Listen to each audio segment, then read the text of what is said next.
C'è e questa sera ho voluto convocare un incontro pubblico su un argomento che mi è particolarmente caro, praticamente la mia vita, perché ho sempre fatto questo lavoro. Dal 1987, dopo 10-12 anni di università, di clinica, di ricerca, insomma mi sono dedicato a questa professione che è particolarmente bella per chi la fa, perché ti mette a contatto con le persone e un po' alla volta nella natura ognuno ha le sue, diciamo, affinità e un po' per motivazioni tecniche, diciamo anche contingenti, ho iniziato questa esperienza. Però fin dall'inizio abbiamo visto, era l'87, quindi erano parecchi anni fa, che la medicina di base o la medicina territoriale, medicina di famiglia, chiamatela come volete, è un presidio essenziale, fondamentale per il territorio, per la gente. Si è vicini alle persone.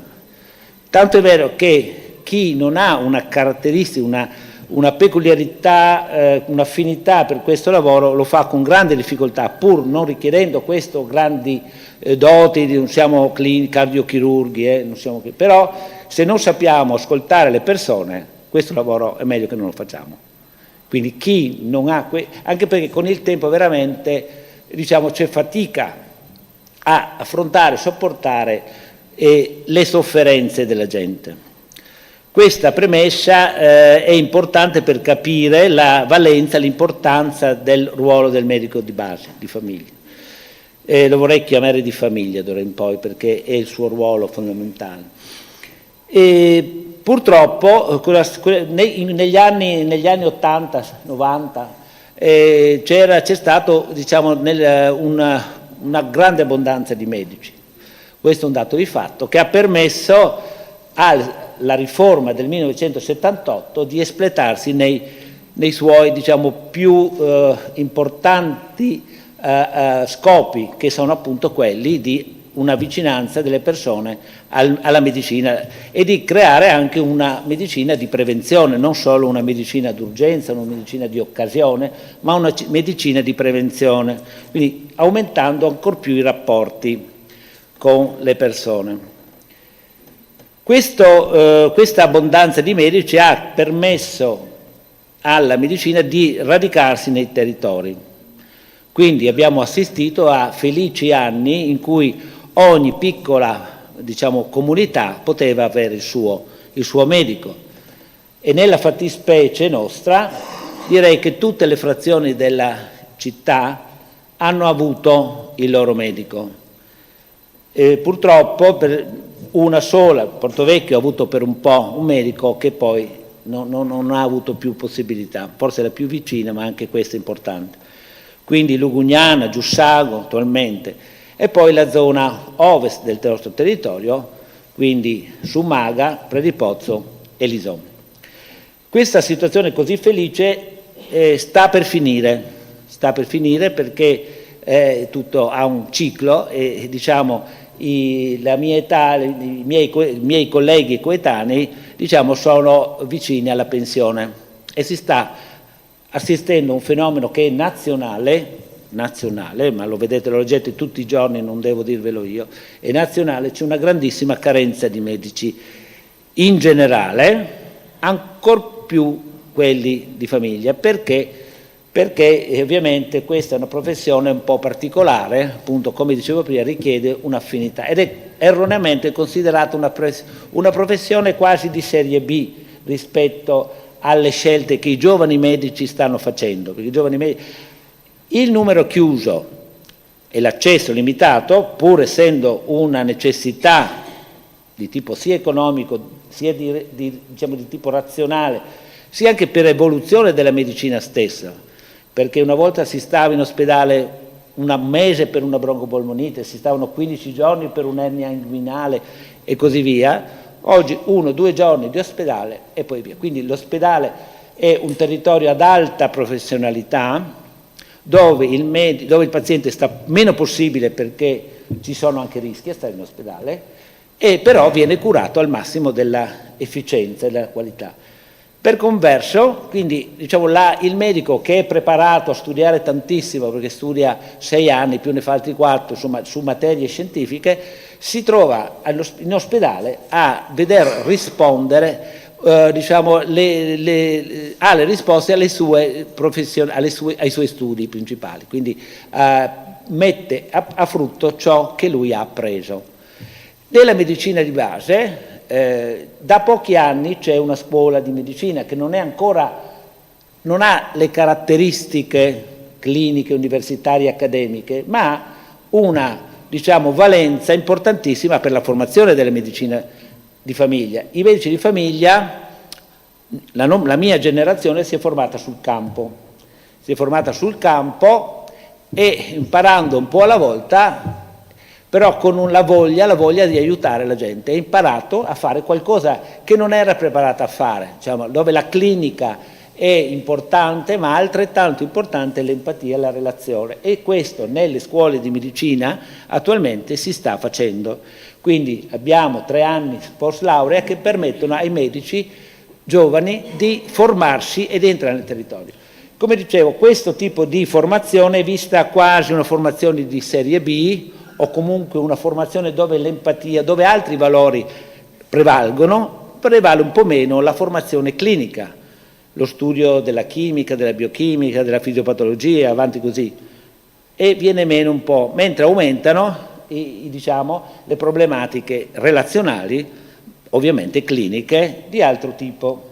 E poi c'è tutto il grande capitolo della prevenzione, che sappiamo in tutti i campi, importantissima, perché ovviamente curare, diciamo, un infarto è molto bello, è molto, diciamo, bello, non è bello, ma è gratificante per chi salva il paziente in acuto, però è come un fallimento dal punto di vista clinico, perché non si dovrebbero avere infarti, si dovrebbero avere patologie croniche per l'età, ma non gli infarti acuti, non gli ictus, eccetera. Ma questo non è possibile, quasi impossibile, credo che non sarà mai possibile. Quindi questa, diciamo, introduzione direi che è necessaria per diciamo, creare una sorta di ambiente dove i medici vanno a lavorare, i nuovi medici. Detto questo, quindi detto della carenza e detta della difficoltà anche di reperire medici in medicina di famiglia, a maggior ragione troviamo difficoltà ad avere i medici in periferia, oltre al territorio, quindi nelle zone più lontane c'è maggior carenza rispetto a centri maggiori. Anche se la periferia, io ho lavorato poco già Portogruaro è una città piccola, diciamo il centro, la periferia, quindi le frazioni un po' più lontane, sono di grande soddisfazione empatica per chi ci lavora, questo lo trasmetto e ho i miei colleghi qua di San Stino e di San Donà che me lo confermano, anche i colleghi di Portogruaro, che in periferia si lavora con maggior soddisfazione in certo senso, perché c'è un rapporto veramente stretto. Quindi purtroppo c'è questo aspetto diciamo, è presente, quindi abbiamo questa grande obiettiva difficoltà. A questo punto entriamo un po' nel vivo del nostro problema. A Portogruaro abbiamo questa classe, diciamo, di età, questo cluster, chiamiamolo così, di medici che sta andando in pensione. E nel giro di 2 anni prevediamo, in base all'età, che 5, 6, 7 medici andranno in pensione. Scopriranno sedi come Lugugnana, Lison, Mazzolada è già andato in pensione, Summaga, Giussago, quindi questo è il quadro. Portogruaro ovviamente, essendo, diciamo, il centro della città, ha una maggiore attrattività, possiamo dire anche così, soprattutto perché i medici in città lavorano in gruppo, si dice, no, lavorano insieme. Questo lavorare insieme significa avere a disposizione soprattutto gli assistenti di studio e qualche volta anche gli infermieri. Questa sintonia fra i medici, gli infermieri e gli assistenti di studio è importantissima per creare una risposta adeguata alle esigenze attuali della medicina generale. che sono esigenze sicuramente di empatia, rimangono con queste caratteristiche, ma sono esigenze sempre più complesse perché vanno al traino della maggior complessità della clinica, della medicina ospedaliera, della medicina d'avanguardia, e dobbiamo, diciamo, oltre a rispondere a queste esigenze, ripeto, di relazioni, dobbiamo invece anche rispondere a una grande quantità di richieste specifiche, specialistiche, cliniche, la ricetta non in quanto tale, ma la ricetta come mezzo per curare. Oggi ho fatto ambulatorio, anche oggi un paziente mi dice prendo 14-15 compresse al giorno. Se non le prendessi cosa succederebbe? Ho detto, forse, non so, magari sto qua o non sto qua, ma questo è la medicina. Vedremo in futuro cosa succederà, magari con una pillolone solo guariremo tutti, ma non è così ora. Quindi il medico di medicina generale nel territorio è importante perché deve gestire questa complessità, e vi assicuro che i pazienti solo a gestirsi 14 compresse al giorno hanno grandi difficoltà, e se non c'è un medico di prossimità, a parte che vanno in crisi, non sanno, ma veramente possono crearsi e creare dei grandi guai. Ripetere una compressa perché una è rossa, una è verde, una è gialla, non è quasi la normalità. Quindi la figura del medico di prossimità è importantissima.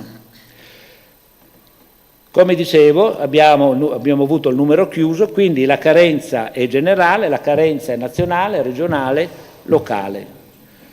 Ed è più come quasi i vasi e il cuore, cioè, quando viene a mancare la volemia, chi ne risente di più sono le periferie. Questo è un dato anche così, diciamo, assimilabile al nostro corpo, e questo è il fatto. Quindi noi adesso, oggi, lo spunto è la quiescenza del dottor Di Russo, che è andato in quiescenza a Pradipozzo, ma ripeto, entro breve termine il problema sarà lo stesso fra un anno e mezzo, 2. Per questo che ho preferito, diciamo, rispondere alla popolazione in generale per affrontare un po' di petto questo argomento che veramente cruccia. Qua vedo i sindaci, alcuni sindaci, è un problema che cruccia anche i paesi del nostro circondario, del nostro mandamento. Oggi ho sentito anche il sindaco di San Michele, la stessa cosa, e così via. Come possiamo rispondere a questo problema? Quindi qui arriviamo alle proposte di risoluzione, insomma, generale, poi entreremo nel particolare, perché dal generale è meglio che andiamo al particolare, no? Le soluzioni, ovviamente noi non possiamo creare i medici li crea lo Stato, e lo Stato ha deciso che i medici dovevano essere di meno per una serie di motivi che non sto neanche a valutare, e quindi non li possiamo creare, però possiamo fare delle azioni che rispondono. Qual è lo scopo? Di essere vicini al cittadino paziente, al cittadino che ha bisogno di una figura medica, se possibile, ma anche, perché no, paramedica, o anche di assistenza, diciamo, generale, anche di assistenza. Ormai, diciamo, le conoscenze, il livello di conoscenza medica, non dico dottor Google da tutti, ma il livello di conoscenza medica nella popolazione generale è cresciuto, la consapevolezza della terapia è cresciuta.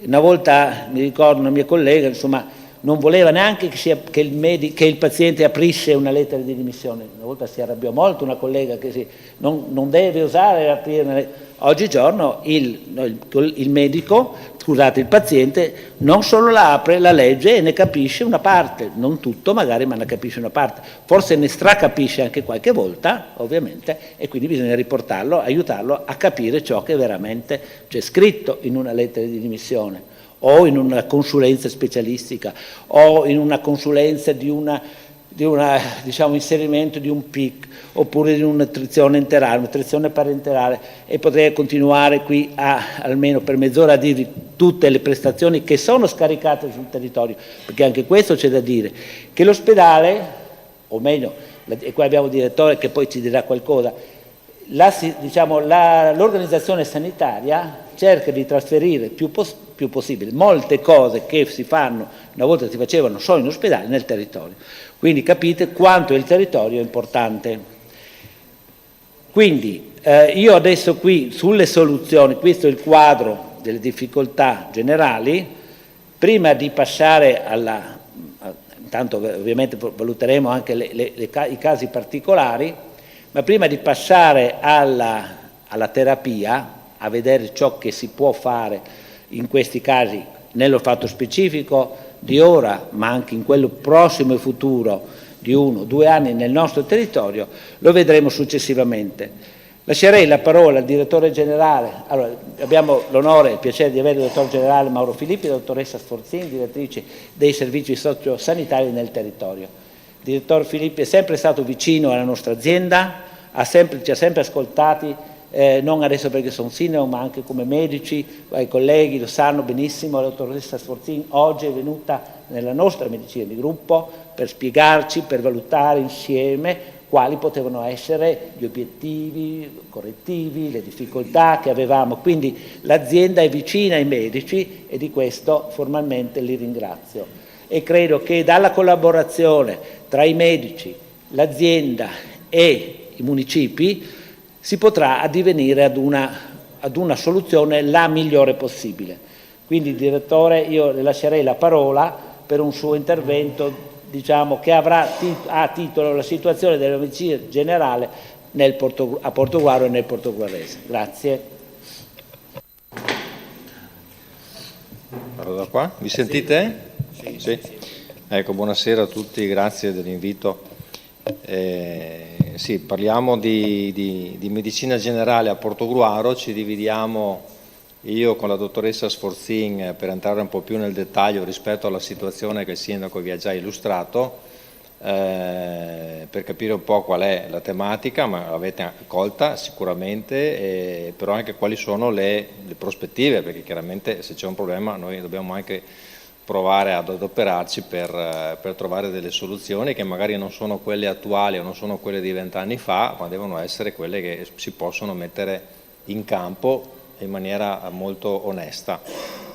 Del resto, guardate, confrontare la medicina generale di 20 anni fa, quando c'era una ampia disponibilità di medici, ma c'era poi solo l'ospedale, con la medicina di oggi, dove l'ospedale c'è ancora, ci sono ancora medici, sicuramente meno in questo momento, però c'è una gamma di servizi sul territorio che 20 anni fa non c'erano. Le cure domiciliari sono nate negli anni 80, le cure palliative domiciliari hanno 10 anni di vita, le strutture intermedie ne hanno 5 o 6, 7 anni di vita. Tutta questa componente qua non c'era ed è una componente che fa assistenza, che eroga assistenza. Chiaro che la figura del medico, ma come anche quella dell'infermiere, è importante, e aggiungo che se c'è una crisi in questo momento che però si risolverà, perché forse i tecnici lo sentono con più attenzione, è vero che ci sono pochi medici, perché c'è stato un momento in cui tanti, che è anche questo momento, sono andati in pensione o andranno in pensione, ed è, diciamo, tutti coloro che sono entrati in un certo periodo di tempo, che oggi hanno tutti più o meno 65, 70 e più anni, e quindi sono andati o andranno in pensione nell'arco di 1 anno o 2. Dietro c'è una componente importante di ragazzi e ragazze che si iscrivono a medicina, che è ancora un corso di laurea ad alta attrazione, su 20.000 posti, anche quest'anno 80.000 domande, e che tra qualche anno dovranno trovare collocazione. Voi sapete, insomma, che alcune specialità non sono così interessanti, la medicina generale non è tra le più interessanti, ma non è neanche quella meno interessante, quindi verosimilmente, guardando un po' i dati da qui ai prossimi anni, torneremo ad avere più medici di medicina generale, non quest'anno, non l'anno prossimo, quindi abbiamo un periodo di un paio d'anni che dobbiamo in qualche modo provare a gestire nel migliore dei modi, con le difficoltà che ha detto il sindaco, ma che poi ognuno di voi conosce bene, perché vivendo, insomma, la vita di tutti i giorni si capiscono. Una piccola premessa sui criteri che ci portano ad avere i medici, no? Perché molto spesso si sente dire: ma perché non lo assumono? Ma perché non mettono il medico? Ma perché non lo sostituiscono? Ma perché non lo trovano? Ecco, non è così semplice, no? Perché credo che nessuno tra i miei colleghi, se ha un medico disponibile, e neanche il sottoscritto, non lo assuma subito, seduta stante, se ha i titoli e le capacità per fare quel lavoro. È chiaro, come avete capito, che non c'è tutta questa disponibilità e ci sono delle regole del gioco che sono norme che permettono, giustamente, perché ci sono, perché le ha volute il Parlamento, quindi sono norme che ha voluto insomma, il nostro Stato, che permettono ai medici, essendo pochi, di fare delle scelte e di andare in alcuni territori piuttosto che in altri, non perché stiano meglio o stiano peggio, perché è inevitabile che se una persona inizia a lavorare oggi, piuttosto che scegliere la periferia, come diceva anche il sindaco, magari preferisce stare più verso il centro dove ha servizi, mezzi di trasporto e quant'altro, ha la scuola, se poi ha famiglia e quant'altro, insomma è più comodo. Cosa che in passato non c'era, ma in passato chiedevamo altre cose ai medici. I medici in passato erano soprattutto medici singoli, aprivano l'ambulatorio e rimanevano fino alla pensione all'interno di quell'ambulatorio lavorando da soli. Oggi pretendiamo che loro si trovino, si associno, aprano dalle 7 alle 20 e dalle 8 alle 20, che prendano in carico i cronici, che facciano tutta una serie di attività. Allora non si può volere questo e anche quell'altro, quindi è chiaro che c'è un percorso di aggregazione che da un lato risolve la necessità di gestire il paziente cronico, di aprire gli ambulatori sempre di più, di dare continuità, quando non c'è il medico c'è qualcun altro che lo sostituisce, dall'altro lato il rischio è che la periferia perda ore o addirittura perda il medico quando questo va via. E quindi questo è un tema sul quale noi dobbiamo lavorare anche con altre soluzioni. Ecco, non possiamo pensare che la soluzione principale e unica sarà quella di avere qualcuno che va a lavorare anche in periferia. Ci può essere, perché ci sono medici che continuano a scegliere di lavorare negli ambulatori periferici, ci sono medici che ne aprono anche 3 di ambulatori, hanno lo studio principale, poi ne hanno 2 secondari e lo fanno non perché siano interessati a farlo, per dare risposte sul territorio, quindi ci sono anche risposte di alta responsabilità da quel punto di vista, però è chiaro che non è sempre sufficiente. Allora, come funziona il sistema della medicina di base? Allora, normalmente nel territorio c'è un medico per ogni tot di assistiti, c'è chi ne ha meno, ad esempio chi fa la scuola di specialità ne può avere meno, c'è chi magari ne prende anche di più. Oggi abbiamo medici con 1800-2000 assistiti che vengono presi in carico in attesa che arrivi la sostituzione di chi è andato via, no? E a questi medici ovviamente noi cerchiamo anche di dare dei supporti di tipo amministrativo, a volte di tipo infermieristico, però è un periodo in cui, come vi dicevo, anche gli infermieri non sono così facilmente reperibili sul mercato, anzi peggio, perché per gli infermieri non c'è una prospettiva di averne molti fra qualche anno, la prospettiva è che calino, stiamo aspettando insomma che alcune modalità permettano di rendere più interessante la professione e che quindi più giovani scelgano di fare questo lavoro, però insomma non è il tema di questa sera. Allora, ci sono ogni tot abitanti medici di medicina generale, il territorio è diviso per aree, questa area dove è dentro il comune di Portogruaro comprende Portogruaro e Concordia, è un ambito, si chiama così. Quando un medico va via per pensionamento, perché si trasferisce per qualsiasi motivo, l'azienda dichiara che c'è un posto disponibile e mette quel posto a disposizione. Attenzione, non può mettere a disposizione l'ambulatorio di Pradipozzo, l'ambulatorio di via X, mette a disposizione il posto nel comune di Portogruaro o di Concordia. Una volta all'anno c'è un avviso regionale dove tutti i medici che hanno conseguito il titolo fanno domanda per poter essere assunti a tempo indeterminato. Quindi i medici guardano nell'elenco che pubblica la Regione, perché questo è un elenco che pubblica la Regione, vedono US 4, posti disponibili, Comune di Portogruaro, Comune di Concordia, Comune di Jesolo, Comune di San Donà, Padova, Treviso, Vicenza, Verona, scelgono loro dove vogliono andare giustamente. Quindi scelgono, arrivano, prendono l'incarico, aprono l'ambulatorio. Quello che sempre facciamo noi, lo fanno i sindaci, lo facciamo assieme, è quello di chiedere al medico: apri l'ambulatorio dove ci sono più assistiti che hanno bisogno del medico, non aprirlo in centro. Ma questa è una negoziazione, a volte funziona, a volte il medico dice no, io l'ambulatorio lo voglio aprire lì perché abito di sopra e sotto c'ho l'ambulatorio e quindi lo apro lì. Solitamente il medico si lascia guidare da che cosa? Dal numero di assistiti che potenzialmente può avere, quindi va verso ovviamente quell'area dove ci sono più assistiti. Anche qua ci sono variabili, c'è il medico che dice io apro qui, però ci sono 300 assistiti in quella frazione, vabbè apro un ambulatorio anche in quella frazione. Questi sono anche costi che la persona deve sostenere, perché 2 ambulatori sono 2 affitti, 2 utenze, quindi in questo caso i comuni, anche noi se abbiamo locali nostri, li mettiamo a disposizione, in modo tale da incentivare l'apertura di questi ambulatori periferici. Non abbiamo tutta questa disponibilità. Noi ad esempio gli spazi pubblici nostri di azienda che avevamo, nel tempo li abbiamo messi tutti a disposizione, penso a Musile, penso a Caorle, a San Michele del Tagliamento, lo faremo probabilmente anche a Portogruaro con qualche area che possiamo mettere in disponibilità, ma perché? Perché questo consente di essere più attrattivi, quindi laddove il medico sa che c'è un ambulatorio magari messo a disposizione dall'azienda o dal comune a un affitto calmierato piuttosto che il privato, è più incentivato ad andare lì.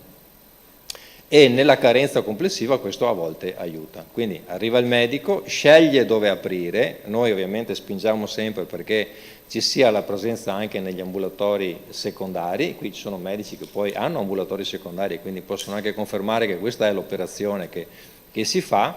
È chiaro che non possiamo obbligarli, non possiamo obbligare un professionista a prendere 2 ambulatori, 3 ambulatori pagandosi 3 affitti. Cerchiamo di farlo, ma sappiamo che se il professionista dice io 1 lo posso gestire perché 1 ce la faccio, 2 non ce la faccio, 1 gestisce e i suoi assistiti dovranno andare lì. Ecco, questo è l'elemento di criticità, soprattutto nei territori come il nostro, dove non abbiamo il grande centro e tutti abitano lì, ma abbiamo un territorio lungo fatto di frazioni, di piccoli comuni, che hanno 200-300 assistiti, 100-150, che col passare del tempo e quindi col passare dell'età fanno fatica a spostarsi. Quindi questo è l'elemento critico del sistema che stiamo vivendo noi, ma sta vivendo tutto il Veneto, tutta Italia, tutte quelle regioni dove ci sono aree periferiche. E l'Italia non è un paese da città metropolitane, ne ha poche, la maggior parte del nostro paese è fatta così come siamo fatti noi. Ovviamente questo è l'avviso che esce una volta all'anno, ma da un anno all'altro noi costantemente abbiamo avvisi aperti per assumere temporaneamente dei medici sostituti, cioè che arrivano, entrano in attesa che arrivi il titolare. Il personale delle convenzioni fa ben più del suo lavoro, perché li chiamiamo, quando abbiamo il nome li chiamiamo a casa, andiamo a prenderceli, li portiamo in giro per il territorio, gli facciamo vedere dove sono gli ambulatori, cerchiamo anche di incentivarli, però ripeto, la scelta alla fine è sempre sua, giustamente non può essere che così. Quindi l'attività che si fa per reclutare tutto quello che c'è viene fatta sempre, viene fatta costantemente, nessun medico che possa essere assunto non viene assunto. Il tema è, e lo ribadisco, quando sono pochi e scelgono dove andare, è chiaro che qualcuno poi si trova con qualche medico in meno. Oggi in tutto il Veneto, non so la situazione nazionale se non per grandi numeri, in tutto il Veneto tutte le aziende hanno posti dove il medico non c'è e hanno assistiti che per trovare il medico devono spostarsi. Come ci si organizza? Adesso lo vediamo, ci si organizza soprattutto cercando di andare verso la periferia, se non con il medico, con personale assistente, con infermieri, organizzando in alcuni casi, come stiamo facendo anche in questo territorio, in questa azienda, con i medici dell'assistenza primaria, attivando ambulatori di assistenza primaria, per garantire magari la copertura anche solo temporanea, in attesa che poi arrivi un medico titolare. Ecco, il tema dell'integrazione delle medicine integrate o medicine di gruppo, noi abbiamo 2 medicine integrate in tutta l'azienda, non sono tante, poi abbiamo delle medicine di gruppo. Le medicine di gruppo sono una grande opportunità, non solo e non tanto per il fatto che aprono dalle ore alle ore, quanto perché le medicine di gruppo sono medicine fatte da più medici che garantiscono anche la continuità quando uno di questi medici non c'è. per le ferie, per un'assenza, per una malattia, per aggiornamento o una qualsiasi ragione. Quindi non possiamo pensare smontiamo le medicine di gruppo, mandiamo tutti i medici in giro per il territorio per coprire tutti i possibili spazi liberi, perché questo significherebbe fare un passo indietro di 40 anni rispetto a quella che invece è la medicina del territorio che deve gestire la cronicità, e per gestire la cronicità bisogna che i medici lavorino assieme, non da soli, ovviamente con tecnologie, con personale, e questo è la strada che si sta facendo. Quello che si sta facendo è cercare di dare a loro anche tecnologie semplici, anche per fare diagnosi all'interno del loro ambulatorio, ovviamente con modalità che siano semplici da gestire.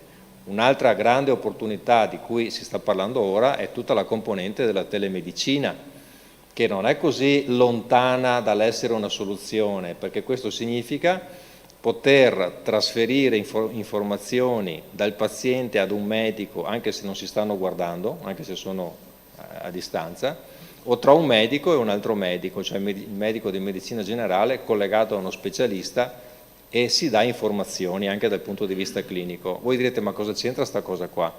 C'entra perché con questa modalità evitiamo che il paziente vada dal suo medico e poi vada dal cardiologo, dal pneumologo, dall'internista in ospedale, perché con questa modalità è possibile che vada dal suo medico e buona parte del percorso riesca a farlo lì dentro. A volte non serve neanche il medico, cioè l'applicazione di alcune modalità abbastanza semplici di telemedicina le fanno gli infermieri, ma non è una cosa del futuro, è una cosa già adesso. Ci sono dispositivi che anche diciamo, persone che sono laiche, che non sono sanitari, possono applicare e che rilevano dei parametri vitali, che trasmettono le informazioni ai sanitari. Questa è un'opportunità che abbiamo e che dovremmo cercare di ampliare sempre di più, perché consentirà addirittura di non dover neanche far muovere la persona da casa, ma di andare a casa sua, applicare dei dispositivi o mettergli a disposizione dei dispositivi che trasferiscono informazioni sulla sua salute, la pressione, il polso, la frequenza respiratoria, al medico che sta in ambulatorio da un'altra parte. Poi è chiaro che ogni tanto il medico deve vedere il paziente, in qualche modo ci vuole il contatto, ma sicuramente non ci sarà la necessità di averlo in maniera così assidua come magari accade oggi, dove spesso le persone per farsi la pressione o per farsi la glicemia devono andare necessariamente in un ambulatorio.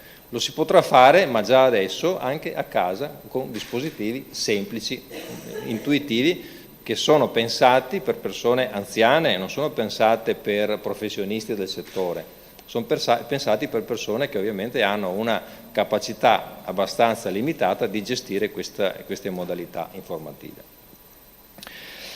Ecco, l'altra cosa che volevo dirvi, poi magari la approfondiamo con la dottoressa, è appunto quella delle cure domiciliari.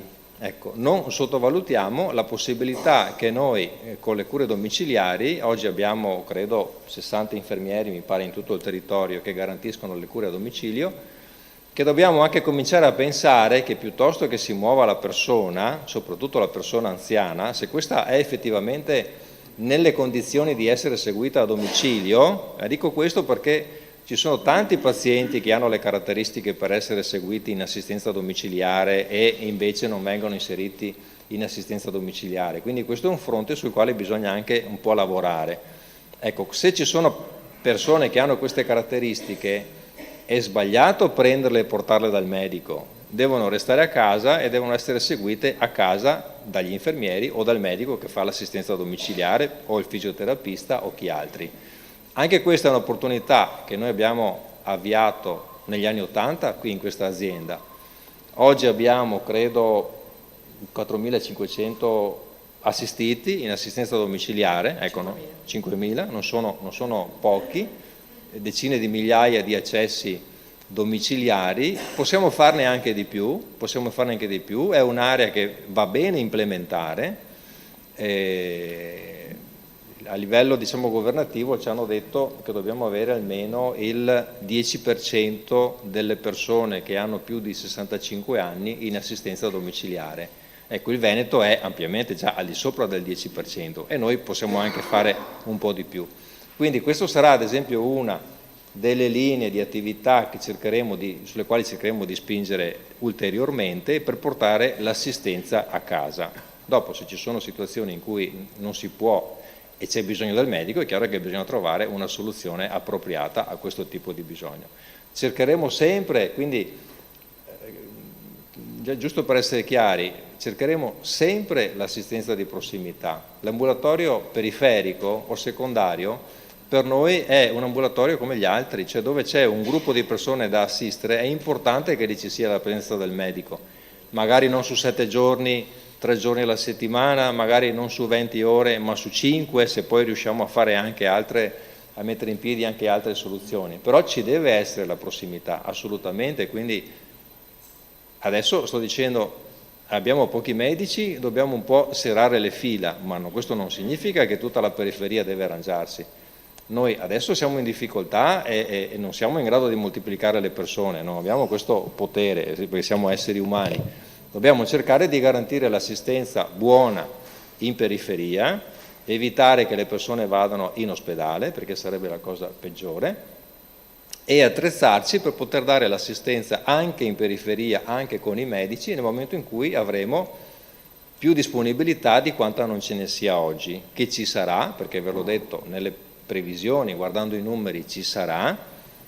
Quel punto debole invece che rimane è quello della professione infermieristica, dove oggi abbiamo numeri bassi e non ci sono oggi elementi che ci facciano pensare che fra 2, 3, 4 anni questi numeri crescano, fatto salvo che non ci siano provvedimenti di legge, contratti di lavoro, iniziative di un vario tipo che rendono più interessante per i nostri giovani questo tipo di lavoro e che quindi in qualche modo li orienti a scegliere questa professione, e quindi ecco che abbiamo anche gli infermieri che sono una componente fondamentale non solo dell'attività in ospedale ma anche dell'assistenza del territorio.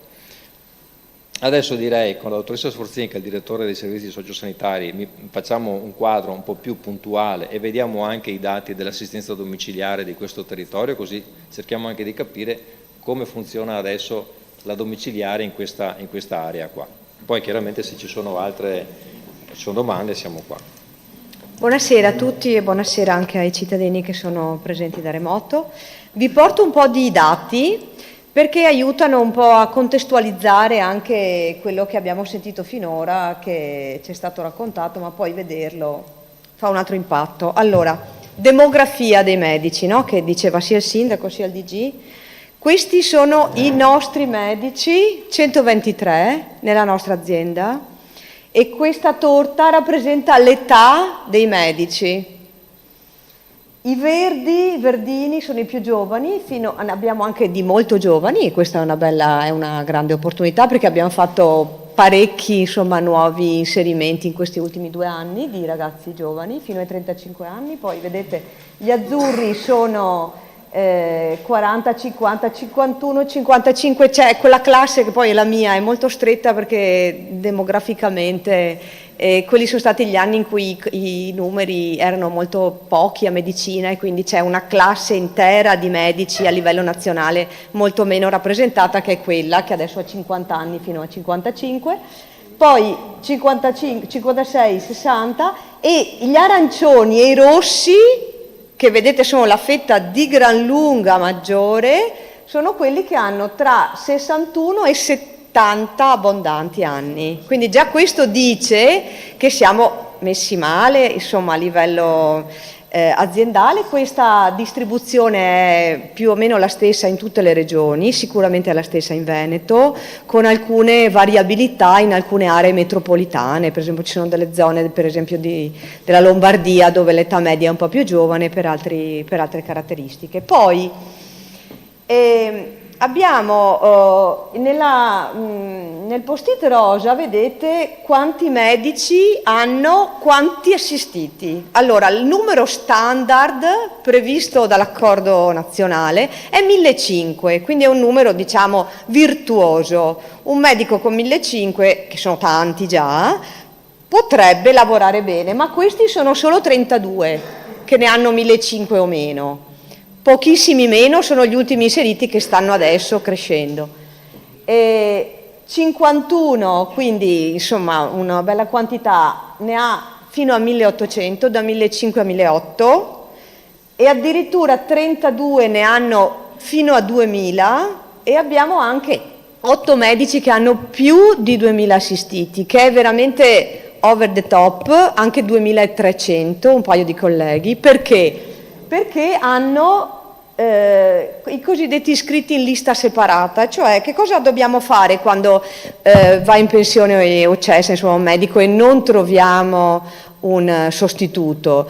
Dobbiamo, forse a qualcuno di voi è successo, prendere questi, scusate il termine brutto, pacchetti di assistiti e d'ufficio assegnarli a un altro medico che ovviamente è disponibile ad accoglierli in maniera veramente d'ufficio. Questo non compromette ovviamente la possibilità poi sempre di questo paziente di cambiare medico, ma deve trovare posto. E quindi questi pacchetti noi li teniamo tutti uniti, perché poi se un giorno arriva finalmente il medico sostituto possiamo prendere tutti questi pacchetti e darli al medico che arriva a sostituire quello che è andato in pensione. Questo è un po' il meccanismo. Questa si chiama lista separata, anagraficamente è gestita in maniera separata e quindi poi è facile ricostituire il massimale di scelta. Scusa, no, vado avanti qua. Questa è l'età, la stessa torta solo sui nostri 19 medici di Portoguaro. È ancora peggio, nel senso che 12 medici su 19 hanno tra 60 e 70 anni. Effettivamente questo è uno degli l'ambito, non l'uno, l'ambito più anziano come età media. E qua, insomma, voi vi riconoscete. Quindi ecco, tutto questo è un po'. E poi, proprio per ribadire quanto diceva insomma il direttore generale, è sicuramente una comunicazione che mi sta molto a cuore, che arrivi ai cittadini, perché i cittadini sono sempre preoccupati giustamente che si chiudono gli ambulatori periferici, perché questo allontana la possibilità di andare dal proprio medico. Però i cittadini devono tener cara la possibilità di essere assistiti a domicilio, perché le cure domiciliari e le cure palliative sono una risorsa essenziale, sono un livello essenziale di assistenza. A volte ce lo dimentichiamo perché pensiamo che l'assistenza debba essere erogata solo in alcuni luoghi, negli ambulatori, negli ospedali. Invece l'assistenza deve essere erogata anche a casa per chi ne ha i requisiti, e questi sono, lo vedete là in alto, quest'anno ad oggi a Portoguaro abbiamo 635 pazienti assistiti a domicilio. È una prevalenza, è proprio un'incidenza oggi. Adesso non mi ricordo, qualche giorno fa ho fatto la diapositiva, quella torta è la distribuzione per sesso, ma non è significativa, e vedete quell'istogramma rappresenta le età. Vedete che la maggior parte sono dei pazienti anziani, e sono quelli esattamente che hanno più di 85 anni, quindi quella barra più alta. Giustamente, più la persona è anziana, più è probabile che sia in condizioni di non deambulabilità, che non possa arrivare in ambulatorio e che debba essere assistita a domicilio, sia per interventi anche semplici, come per esempio i prelievi a domicilio o le medicazioni, eccetera, sia per interventi importanti con alta frequenza, anche con il medico e magari il fisioterapista. Questi sono gli accessi, vedete il numero di accessi, cioè quante volte un professionista sanitario, medico, infermiere, fisioterapista è andato a casa delle persone, e vedete che ad oggi, al 30 giugno, quindi in 6 mesi, sono stati fatti 5.600 accessi. 5.600 eventi, accessi a domicilio, e ogni accesso è un intervento di cura. Voi, chi a casa insomma ha avuto familiari seguiti in cure domiciliari o in cure palliative, sa bene cosa vuol dire. E con un andamento insomma nell'anno poi che ha anche un certo movimento, e come vedete la torta magari si legge male, ma gran parte degli accessi, la fetta grossa, azzurra, più scura sono quelli degli infermieri, però subito dopo vengono i medici, perché anche i medici svolgono molti accessi programmati sia in ADI che in cure palliative che in assistenza programmata. Ecco, questo come scenario, perché non dobbiamo dimenticarci che medicina generale non vuol dire solo ambulatori, ma vuol dire anche cure a domicilio.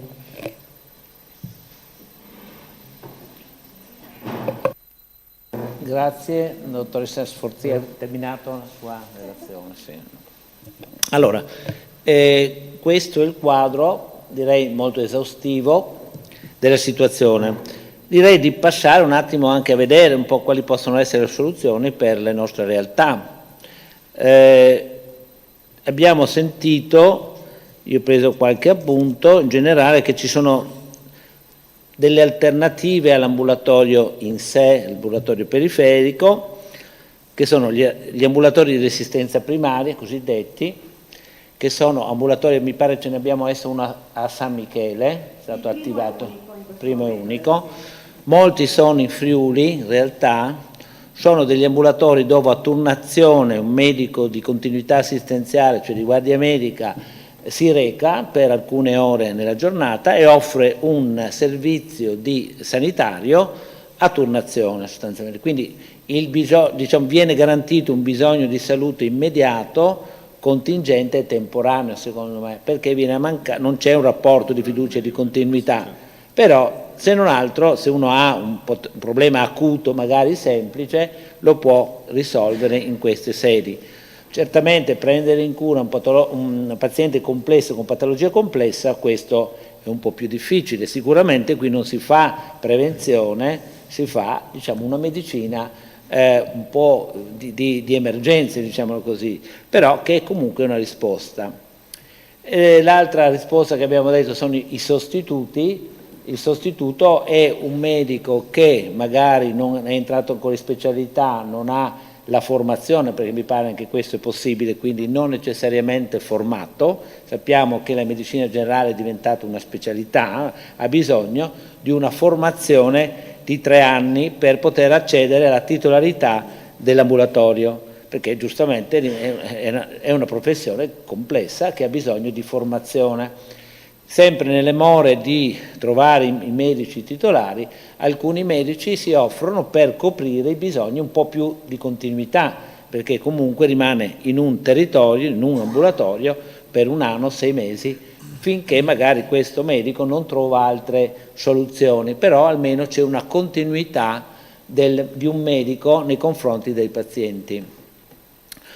Poi c'è, le cure domiciliari le abbiamo dette, quelle sono garantite dall'azienda e su questo quindi non ci sono problemi di carenza, anche se anche qui gli infermieri non sono molti, però il servizio di per sé è garantito ed è molto importante perché si rivolge soprattutto alle patologie croniche anche ad alta difficoltà.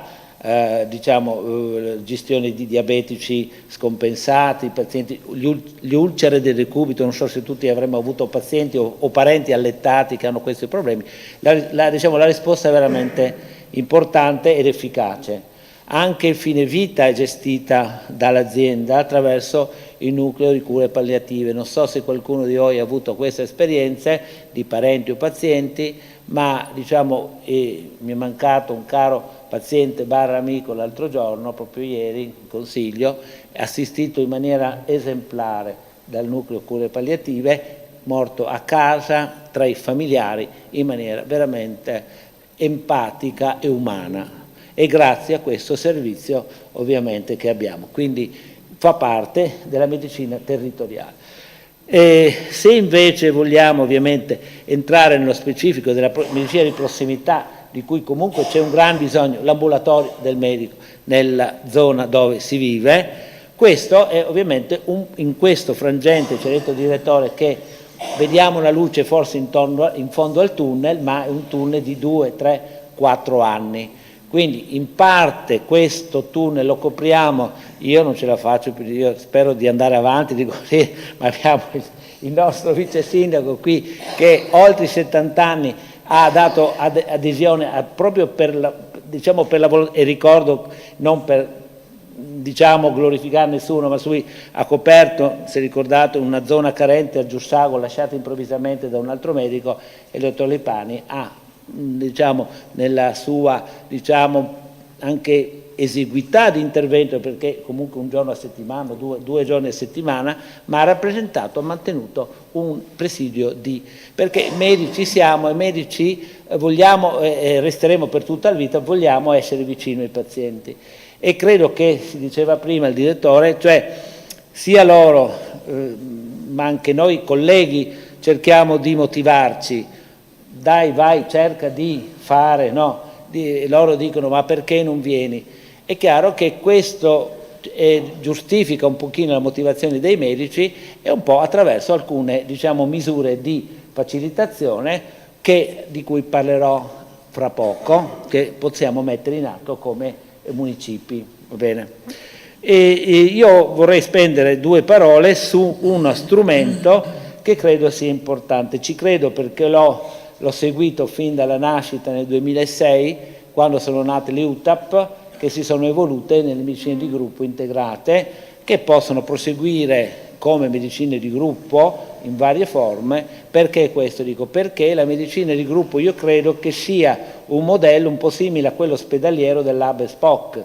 Cioè, se noi abbiamo una medicina di gruppo integrata, perché è più robusto come numero di assistenti diciamo, del medico e di infermieri, è, come dire, il nucleo importante dal quale poi possono diramare degli ambulatori periferici ed essere gestiti in rete con la medicina centrale. Cioè, quando un medico che appartiene ad un territorio periferico, un paziente che appartiene a un ambulatorio periferico ha bisogno di qualcosa, sa che comunque può contare su una struttura aperta dove ci sono medici, infermieri e un personale che, se non altro, dà delle informazioni, e perché no, noi siamo organizzati in modo tale, integrata, anche da garantire la presenza del medico H12.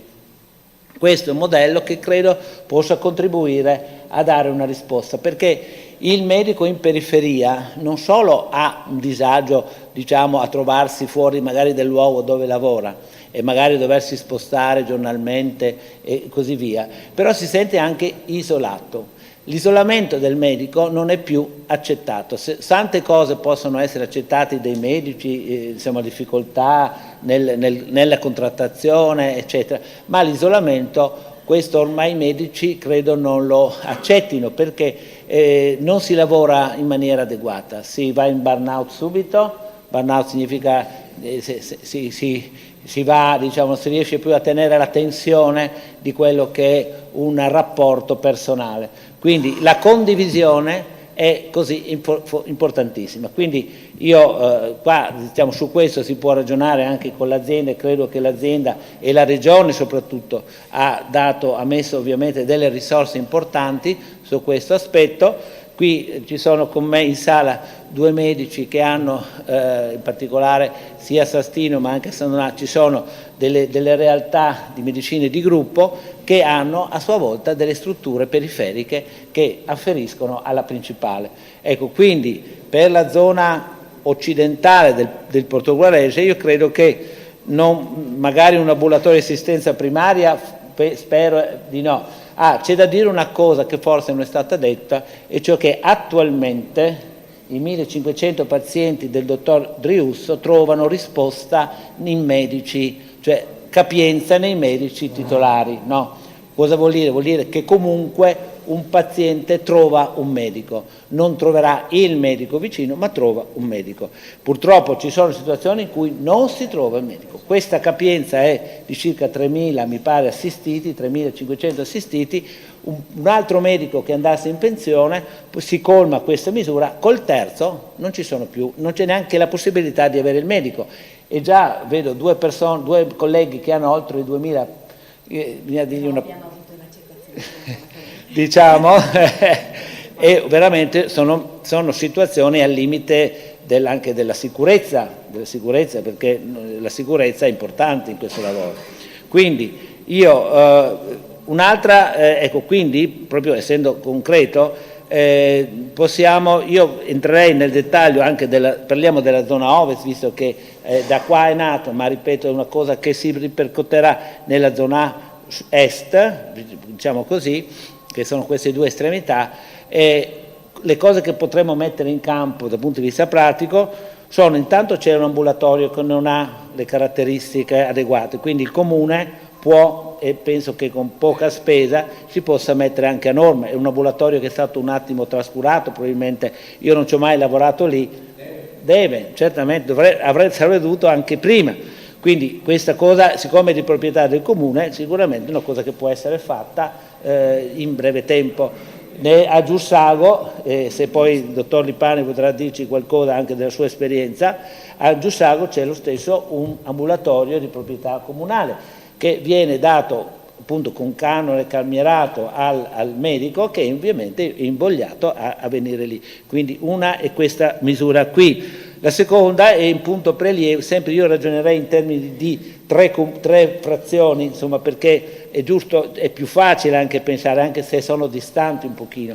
Però il punto prelievi, oggi abbiamo parlato con persone che si sono spese per questo tipo di attività. Un punto prelievi nella zona di Summaga, soprattutto Summaga, nei locali dell'infermeria, scusate, della farmacia, potrebbe essere accreditato. Sappiamo che l'accreditamento regionale è importante. Perché accreditato? Qua abbiamo il consigliere regionale Fabriziani che ha seguito l'accreditamento di Lugugnana. È un processo molto lungo, difficile, complesso, però permette di avere gli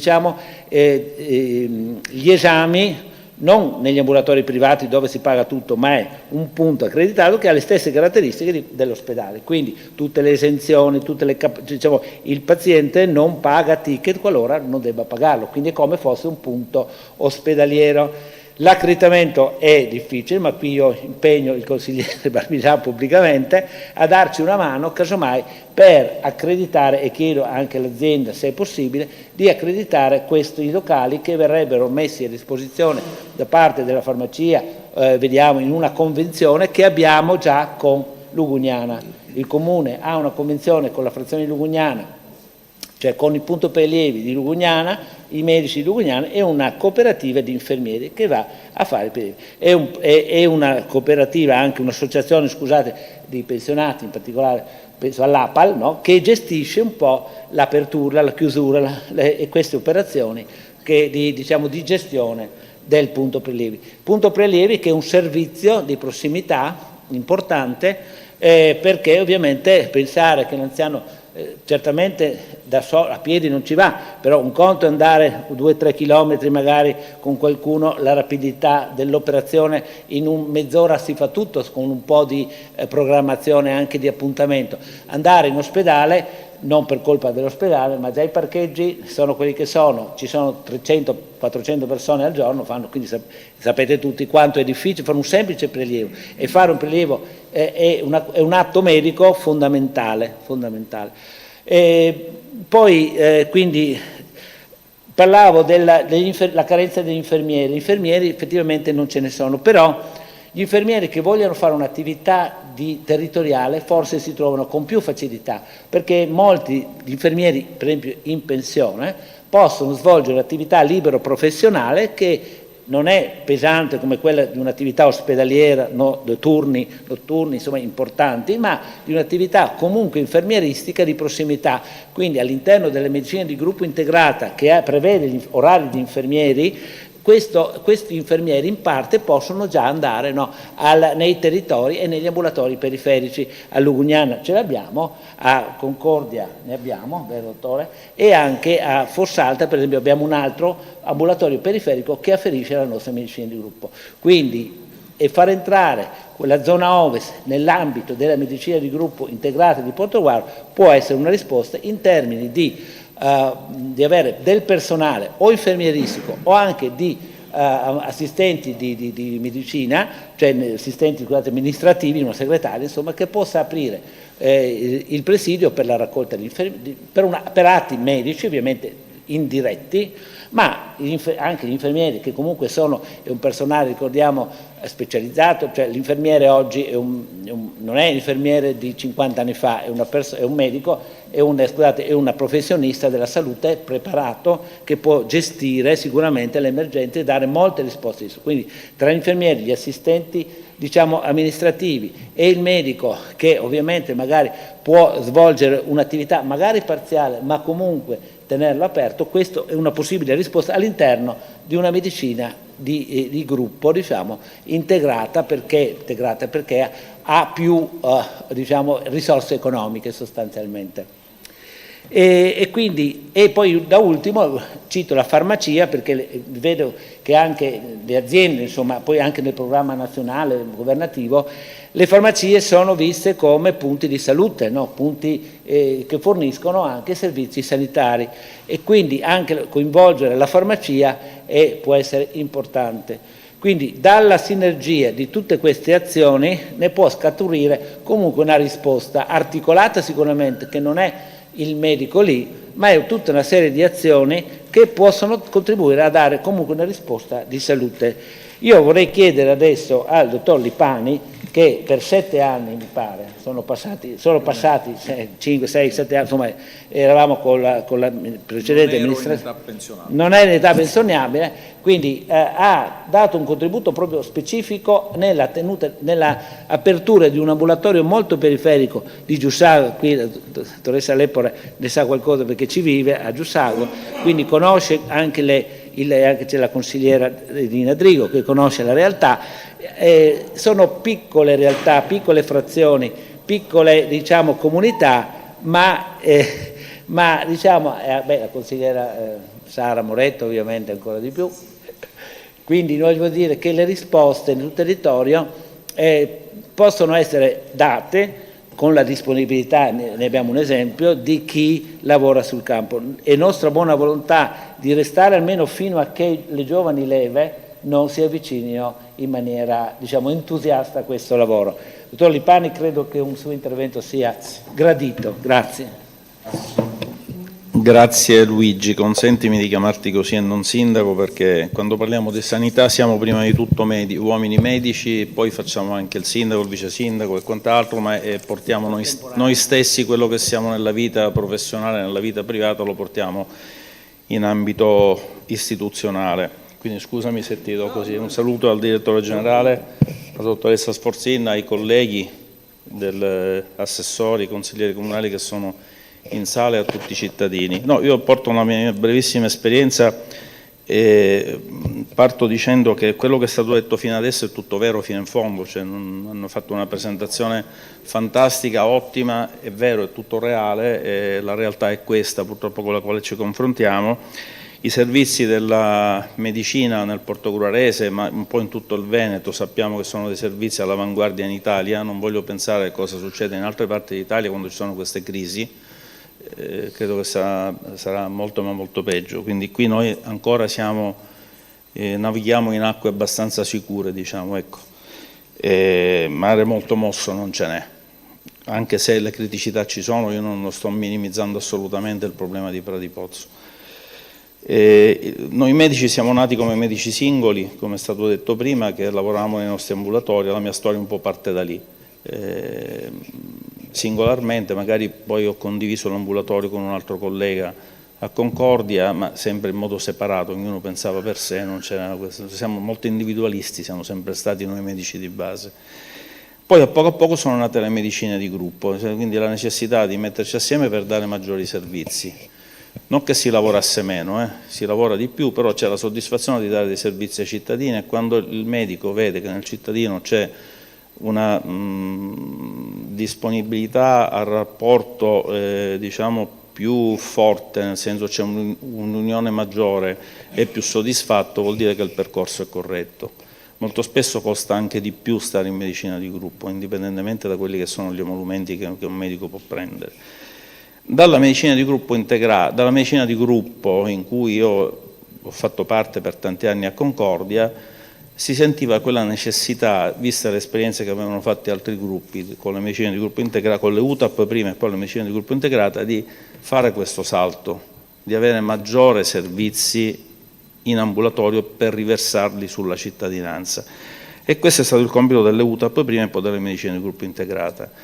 Io ho colto un'esperienza mia personale, la dico, un momento in cui è andato via dalla medicina di gruppo, dall'UTAP, poi medicina di gruppo integrata di Portogruaro, il dottor Farmani, che era a Giussago, e i posti in medicina di gruppo integrata erano 8, più di 8 non potevano essere, e quando è andato via lui, con la criticità dell'ambulatorio di Giussago, mi sono posto un problema, dico, so benissimo che entrare al posto di un collega che esce, che aveva consolidato un ambulatorio periferico. Tengo a precisare che un medico non è obbligato ad aprire l'ambulatorio in sede periferica, perché la convenzione è in un'area che ti consente di aprire lo studio dove vuoi, anche se è distante dalla frazione dove hai i pazienti. Poi è buon senso del professionista cercare di mettere assieme queste due necessità, la propria e quella dei pazienti, e cercare di trovare un punto di caduta che sia favorevole per tutti.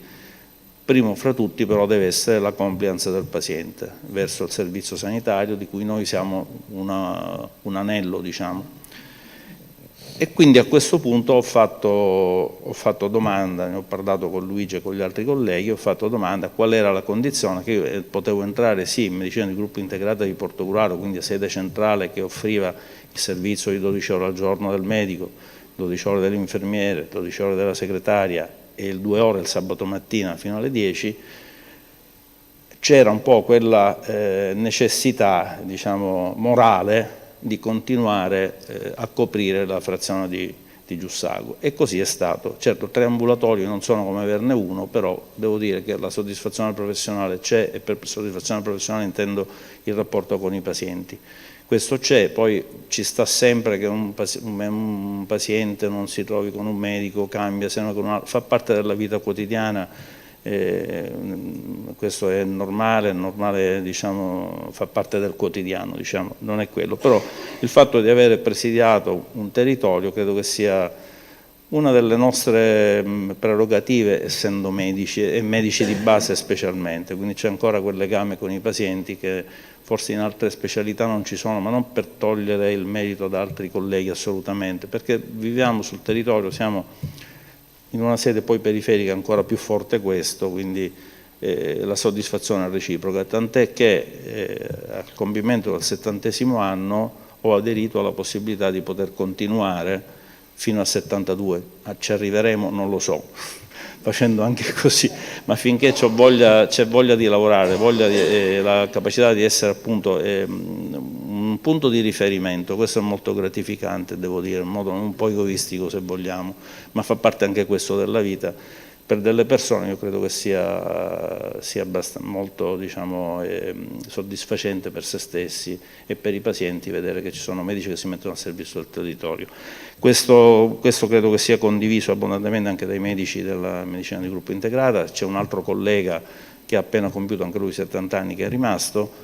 Se abbiamo voglia di lavorare ci siamo, voglia di lavorare si intende anche avere le capacità fisiche prima di tutto, perché non abbiamo più 30 anni, 40 anni, e finché c'è questa forza interiore di andare avanti noi andremo avanti. Quindi se si tratta di coprire zone come quelle di Giussago ci siamo stati, purtroppo su Pradipozzo in questo momento non c'è una possibilità immediata, perché quello che è stato detto prima è vero, non si può obbligare un medico, si può facilitare ma non obbligare, questo è un punto fermo, la legislazione è questa, noi non siamo dei dipendenti come medici di base che ci possono comandare, dice tu devi andare lì, l'asset non è questo, di conseguenza questa è la situazione, quindi non possiamo, e anche come amministrazione, adesso vesto i panni dell'amministrazione, noi in tutti i campi, in tutte le problematiche che ci sono nella società, siamo dei facilitatori di soluzioni o quelli che trovano la soluzione se hanno gli strumenti, ma se gli strumenti non sono in capo a noi dobbiamo cercare di facilitare le soluzioni. Questo è il nostro compito, quindi da parte nostra ci sarà, ripeto, riprendo i panni un po' del vice sindaco se vogliamo, ci sarà il massimo sforzo perché si coprano queste zone carenti da un punto di vista operativo sul territorio nelle frazioni, quindi faremo il massimo per cercare di poter portare un medico lì, però non dipende solo dall'amministrazione comunale e neanche dall'ASL. L'ASL il suo compito lo fa emettendo le zone carenti, poi ci deve essere il medico che si propone e il Comune può facilitare l'introduzione in quell'ambulatorio piuttosto che in un altro. Purtroppo questa è la fredda realtà. Mi fermo qui. Grazie. Diciamo, adesso apriamo il dibattito, magari abbiamo l'occasione di avere il consigliere regionale Barbisani che si è, diciamo, speso molto per il nostro territorio dal punto di vista sanitario, lo ha fatto con l'ospedale soprattutto, lo ha fatto anche col territorio, perché avere 2 medicine di gruppo integrate nel nostro territorio vuol dire che la politica è attenta ai bisogni dei cittadini. Lo ha fatto con l'accreditamento del punto Pereira di Lugnana. Se consigliere, se ha piacere di dire 2 parole, se no non vorrei tediarla, perché sì, adesso apriamo il dibattito pubblico, ovviamente, perché diciamo, ascoltiamo i cittadini. Ho voluto fare noi in un consiglio comunale, perché ovviamente il consiglio comunale ha, diciamo, incute tra virgolette timore rispetto alla cittadinanza, quindi un incontro pubblico, quindi direi di sentire le voci dei cittadini, in particolare dei consiglieri che portano le istanze degli stessi. 2 parole del consigliere Barbisani, poi passiamo la parola. Sì, in maniera molto sintetica, grazie Sindaco e grazie anche alla Direzione Generale, allo staff, ai consiglieri e ai sindaci presenti. Oramai è chiaro, lo sanno tutti, mancano medici. Cosa facciamo come Regione? Lo Stato, avete visto, sta cercando di togliere, hanno tolto il numero chiuso all'università. Questo vale per i medici, ma non sorridete, vale anche per i veterinari, perché poi abbiamo un altro settore che va in crisi lo stesso. Il problema è stato fatto con i numeri chiusi. All'inizio degli anni 2010-2000, non sono preciso, il numero chiuso all'università, cioè questi sono i ragazzi che entrano, non veniva dato in base a uno studia, non studia, va a casa, chi non studia va a casa e chi studia va avanti, ma entravano con un esame magari di preesame, no? Noi, un'altra cosa, abbiamo visto i numeri, confermo, mancano 3.500 medici in Veneto ad oggi, più c'è tutto l'indotto di gente che va in pensione continuamente, cioè quelli che entrano non sopperiscono a quelli che fuoriescono. Abbiamo ancora una emorragia. La Regione ha aperto l'università a Treviso su Costola di Padova, ancora nel 2019. Poi ci sono stati gli alti e bassi perché chiaramente c'era l'Università di Padova, numeri chiusi, il governo ce l'aveva impugnata per chiudere, ma il Covid ci ha fatto tenere aperto. Prossimo anno dovremo sfornare i primi medici dal 2019. Poi un altro aspetto è stato dato dai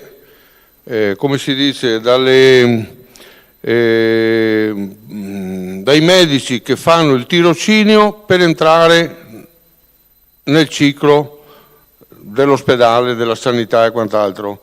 Allora, per i medici di base a Montecchio Precalcino c'è la scuola, c'è la sede per fare i medici di base, cioè un laureato che vuol fare il medico di base va là, fa un paio di anni di tirocinio e si assume la possibilità di aprire lo studio come medico di base. Abbiamo questo sistema che poi non ci è permesso di farli entrare però negli ospedali, perché anche qua qualcuno, adesso non voglio far nomi, non voglio innescare diatribe politiche, perché sono ai cittadini che poi mancano queste cose, ma un laureato in medicina potrebbe benissimo entrare in una sala operatoria a fare una sutura, o a preparare un paziente, adesso io non so tecnicamente cosa c'è, ma per essere operato. Beh, fino a qualche tempo fa questo non era possibile. Stiamo cercando di renderlo possibile. Poi, anche qua, come dire, sì, ci sono dei valori immensi, grandi, cioè la Regione su 15 miliardi di spesa ne spende 10 abbondanti per la sanità, ricordiamolo sempre. Abbiamo nel territorio nostro, ma nei territori regionali, una possibilità con gli infermieri di famiglia, con gli infermieri che hanno spiegato bene il dottor Filippi e la dottoressa quali che sono operativi, automuniti, e tutti vedete che vanno nelle famiglie a fare il loro servizio. Ultima cosa, e poi se altrimenti mi parlo addosso, la partita delle medicine di gruppo integrate, e Portogruaro ce n'è una, è stata fatta con anche un obiettivo molto semplice e molto lineare: cercare di eliminare per quanto possibile i codici bianchi dei pronti soccorso. Cioè, se io adesso vado a vedere nel pronto soccorso quello che sono i numeri, magari ce ne sono 20, 10 in codice bianco, questi qua potrebbero andare eliminati benissimo chiamando il medico e facendo, la visita col medico di base, che serve il medico di base per il Gigio. Ecco, quindi un progetto, programma lineare, cioè ci mancano i medici, ci mancano le professionalità nel territorio. Ultima cosa, poi ho proprio chiuso, non ho ancora capito come fa un'Europa che ha 27 paesi far sì che non ci sia un medico dalla Bulgaria, dalla Romania, simile come titolo di studio all'Italia o alla Francia o alla Spagna o alla Germania, e quindi i nostri medici vanno in quei paesi dalla parte ovest, ma quelli dalla parte est non possono venire da noi perché non sono ancora, integrati nel sistema sanitario europeo, e sono passati 24 anni. Ecco, allora anche qua qualche domanda bisognerebbe farcela, ce la dobbiamo fare. Grazie, poi se serve, sono pronto per altre risposte, perché poi possiamo anche vedere, andando a fondo, nei governi chi è stato a tagliare i fondi. Allora, passerei la parola a chi volesse intervenire, non so, i consiglieri, penso che sia...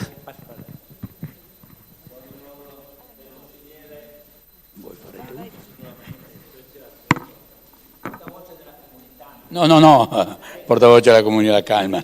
La comunità,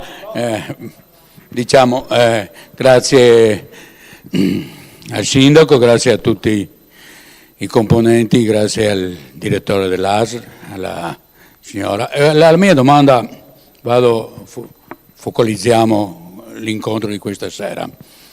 L'incontro di questa sera, prima ho sentito la signora che non mi ricordo più, la dottoressa, dire che quando un medico va in pensione lascia un pacchetto per il medico perché un altro medico sia più appetibile a venire. Io volevo capire, siccome noi a Pradipozzo, che la parte contesa, è andato in pensione un medico con 1500 circa pazienti, quel pacchetto lì esiste ancora o è svanito o non esiste più? Questa è una delle domande.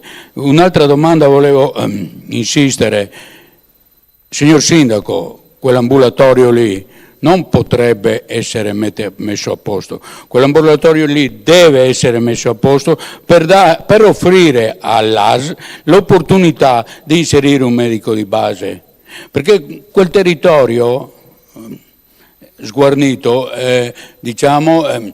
si trova molto in difficoltà. Ho capito la medicina integrata, ho capito tante cose, però quelle persone anziane che non hanno la possibilità di recarsi a Portogruaro, perché noi abbiamo fatto 2 centri a Portogruaro di medici integrati, si chiama, medici di gruppo, bene, benissimo, ma forse era meglio farne una a ovest e una a est, questi medici di base, perché se noi facciamo 10 medici tutti a Portogruaro, va da sé che tutta la popolazione deve venire a Portogruaro, perché è lì che devo recarmi. Ma non sto creando un servizio alla popolazione. Se i nostri avi hanno creato nelle periferie degli ambulatori e per dare servizio ai cittadini, è perché anche le zone periferiche vivono. Ha detto lei stesso prima, è più appetibile venire in città. In questo senso muoiono le periferie. Allora, creiamo i servizi nelle periferie che mantengono viva tutta la città. E dopo, cosa dire? Vorrei che questa sera strappare una mesa promessa al direttore generale, che prima anche ho avuto modo di scambiare due idee.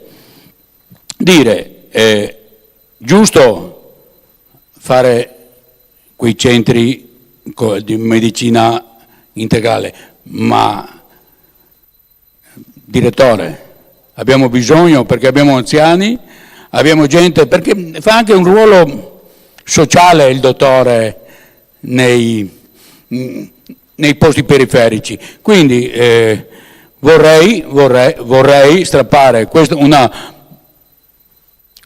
una promessa dal sindaco, che quell'ambulatorio venisse messo a posto, e vorrei strappare un'altra. Non andiamo sempre a fare medicina o far luoghi su posti privati. Se noi abbiamo posti pubblici, usufruiamo i posti pubblici, perché alla lunga, come stiamo vedendo, la medicina sul privato al povero cittadino costa, perché lei prima ha nominato i cittadini vanno, o lei o uno di voi, i cittadini vanno in pronto soccorso col codice bianco. Non dimentichiamo che il codice bianco per un mal di testa costa 50 euro, sì, e quindi non è che si vada al pronto soccorso proprio perché stiamo così. Quindi la ringrazio e vorrei una risposta. Dottor Lipani, magari. Bravo. Intervengo un attimo sul primo punto che ha toccato il consigliere Geronazzo. Ha parlato del medico va in pensione, lascia 1.500, 1.600, un medico va in pensione, lascia i 1.500, 1.600, 1.400 pazienti che aveva, dice questo pacchetto dovrebbe passare a un medico che arriva, però no, ma è giusto così, il concetto sarebbe questo qualora ci fossero medici disponibili che aprono. Purtroppo questi ultimi decenni, non è una questione di adesso, quando ci troviamo di fronte appare una criticità è già tardi, cioè la soluzione andava trovata 10 anni prima. Queste sono problematiche che non sono di oggi, sono di decenni fa, cioè quando c'è una mappa di chi si sa che va in pensione, purtroppo in questo Stato, ma non oggi, da sempre, non si fa una programmazione, è impossibile fare una programmazione a 10 anni, perché per formare un medico ci vogliono 10 anni, non è che ci vogliono 3 anni o 2, ce ne vogliono 10, quindi è un problema di programmazione all'origine e io sono convinto che ci sarà un interesse in questo senso nel cercare di risolvere queste criticità. È impossibile trovarsi in un imbuto all'improvviso quando magari 10 anni prima si poteva prevedere, ma questo non è colpa né dell'ASL né della Regione, è colpa di una programmazione che deve essere insita più in alto ancora. Non ce l'ho con nessuno in particolare, ma è una cosa atavica dell'Italia questa qua, purtroppo è questo. Avevo visto una mano alzata, non so, e poi c'era la dottoressa Prevaldi che porterà una testimonianza. Prego. Semplicemente un pensiero, nulla di più. Sentendo il consigliere Barbisan, direi che è inutile cercare una motivazione a monte nell'università che, oltre a essere forse poco condivisibile o non lo so, dipende. Sì, mi sentite? Dicevo, oltre a essere più o meno condivisibile, probabilmente fuori luogo questa sera, quindi probabilmente quelli sono problemi che vanno oltre quello che stiamo discutendo e quindi magari è più utile cercare appunto delle soluzioni e delle risposte ai dati che correttamente ci avete illustrato questa sera e che ci hanno dato una fotografia molto chiara di quello che è vicino a noi. Ecco, era un pensiero. Grazie. Ho capito la domanda. Anche perché i centri, cioè la formazione forse porta pochi medici, diciamo, non lo so, l'università forma pochi medici, però i centri privati sono pieni di medici, quindi limitiamoci a gestire i dati che abbiamo visto, la situazione che abbiamo. Sicuramente è vero questo. Allora, noi siamo in sanità pubblica, qua il municipio, ci sono gli esponenti dell'azienda sanitaria pubblica, noi stiamo parlando di pubblico e vogliamo mantenere il pubblico, noi siamo lavoratori del pubblico, non abbiamo neanche il tempo di lavorare nel privato. Chiaro che la vita si allunga, un medico di 72 anni che viene mandato in pensione dall'azienda perché ci sono delle regole, porta la sua esperienza nel privato. È diverso invece se ci sono degli accordi forse non felici, ma non nella nostra azienda, magari in qualche azienda più lontana che dà, diciamo, sovvenzione al pubblico per fare ciò che invece potrebbe fare il privato. Questo è un argomento molto più complesso. Nello specifico nostro il problema era se non ci sono i medici semplicemente non possiamo portare il medico, questo è. Quindi dobbiamo trovare le alternative. Io vorrei chiedere alla dottoressa Prevaldi se, siccome la dottoressa Prevaldi appartiene alla medicina di gruppo integrata di San Stino e che insieme a noi è stato, diciamo, un modo, diciamo, è nato insieme a noi ed è un modo di rispondere ai bisogni dei cittadini in una realtà ancora più periferica, diciamo, rispetto a Portogruaro che è sede ospedaliera. San Stino non ha l'ospedale, però ha creato un sistema di hub e spoke molto importante perché veramente copre un territorio molto ampio. Dottoressa, se vuole portarci la sua esperienza. Sì. Buonasera. Beh, grazie intanto per la chiarezza, avete detto tutto.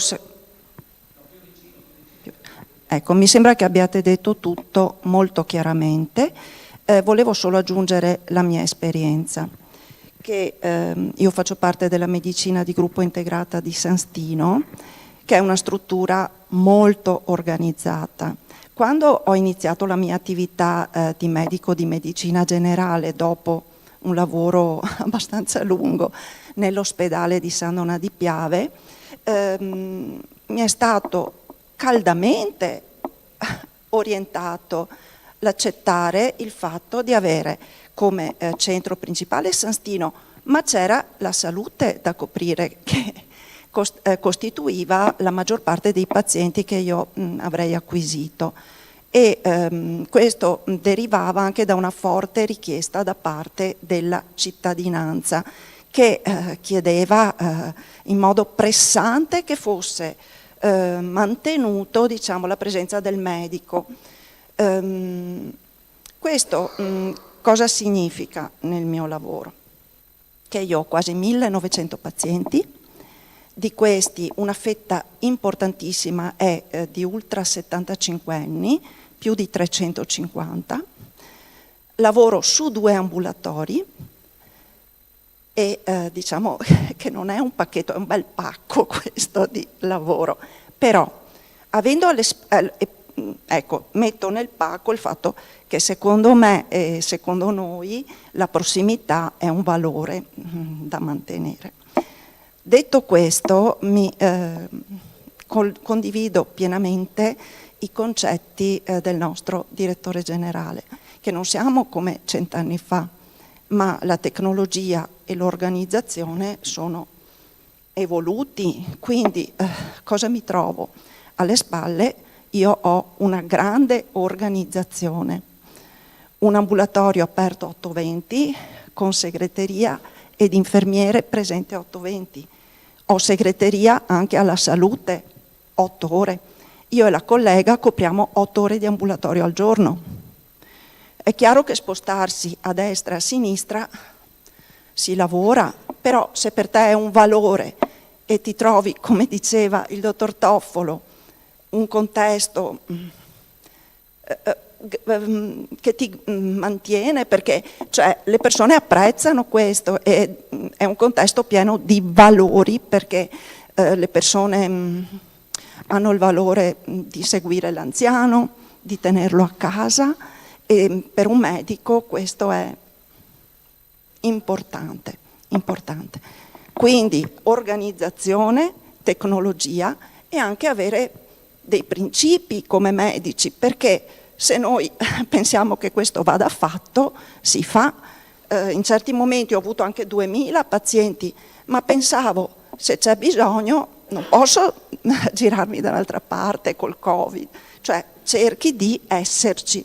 E, insomma, ce la si fa, perché siamo in 4 colleghe a San Stino che hanno gli ambulatori, il doppio ambulatorio. Se ce la facciamo noi e non siamo morte, forse si può fare. Quindi ecco, per noi mantenere la presenza con tutti gli aiuti che l'azienda ci dà, perché io ho l'infermiere di famiglia che se ho bisogno mi supporta, la Adimed, le cure palliative una volta non c'erano, adesso ti consentono di fare di più, quindi anche di gestire più pazienti. Grazie.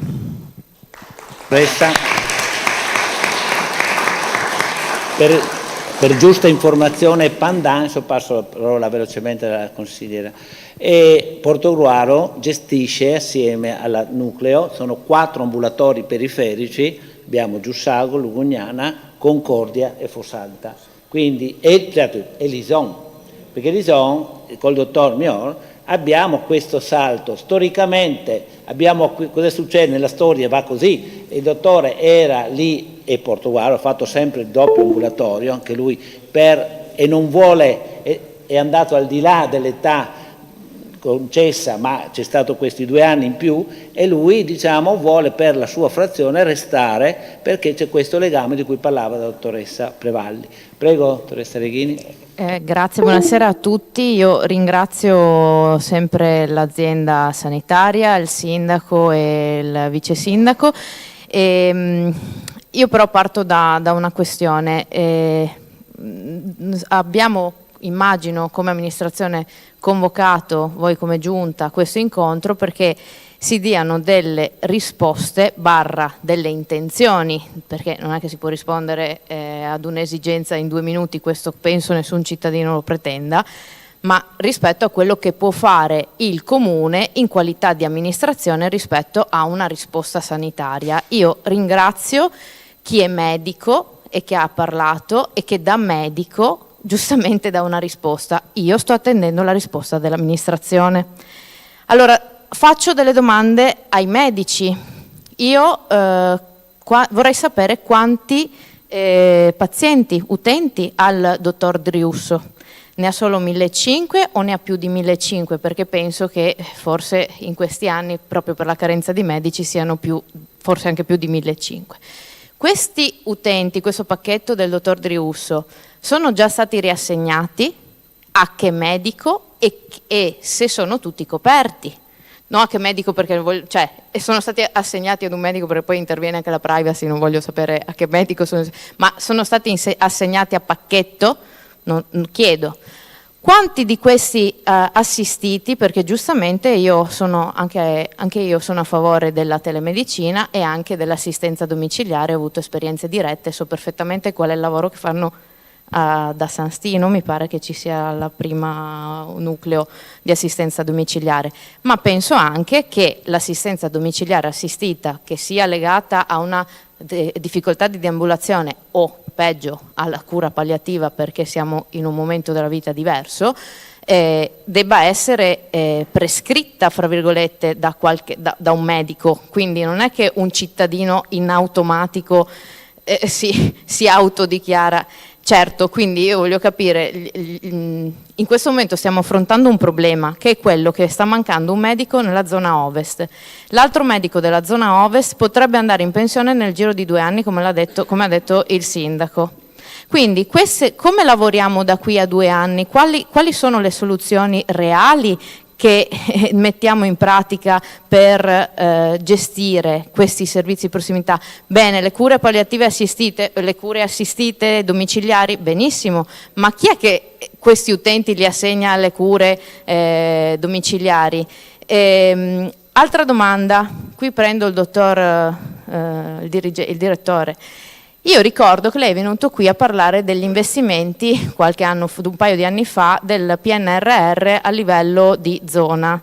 Mi ricordo che la Casa della Comunità di Portogruaro non è stata inserita all'interno del PNRR, ma io le avevo fatto questa domanda e ricordo perfettamente, mi ha detto entro il 2026 concluderemo anche quello di Portogruaro che è finanziata da risorse regionali e verrà fatta questa casa della comunità, mi sembra vicino all'ospedale, adesso non so esattamente, giusto? La casa della comunità, mi sembra, se non vado errato correggetemi, ha dentro tutta una serie di specializzazioni e di servizi che possono essere utili in prossimità, in zona territoriale decentrata, perché ci sono infermieri, psicologi, non sono così strutturati a PNRR, perché vedo che mi dicono di no, mi pare che all'interno ci siano professionalità che possono essere utili. Già quella volta ho detto, e a maggior ragione adesso lo ridico, perché abbiamo scelto di fare la casa di comunità vicino a un ospedale, sapendo da almeno 20 anni, perché se la dottoressa giustamente ci dice che i medici in medicina generale hanno adesso 70 anni, vuol dire che 20 anni che sappiamo che ne hanno 70, cioè dai 50 anni in su faremo un ragionamento. Quindi perché abbiamo deciso di farla lì e non pensiamo, se possibile, di spostarla in zona delocalizzata proprio per dare quel servizio di prossimità di cui stiamo parlando? Perché se costruiamo con fondi, cose di questo genere, allora aiutiamo la prossimità se abbiamo una difficoltà di carenza di medici e se abbiamo una difficoltà di trovare delle professionalità diverse. Io non capisco perché siamo andati ad avvicinarci nel centro per una struttura che non aveva bisogno del consenso del medico di medicina generale di spostarsi, che giustamente farà i suoi ragionamenti visto che se lo paga l'ambulatorio, giusto. Altra cosa, parliamo di prossimità. Io parlo anche per altri servizi, altre fazioni, c'è qui anche un altro consigliere che mi può correggere. C'è una piastra medica, sindaco, che chiedono da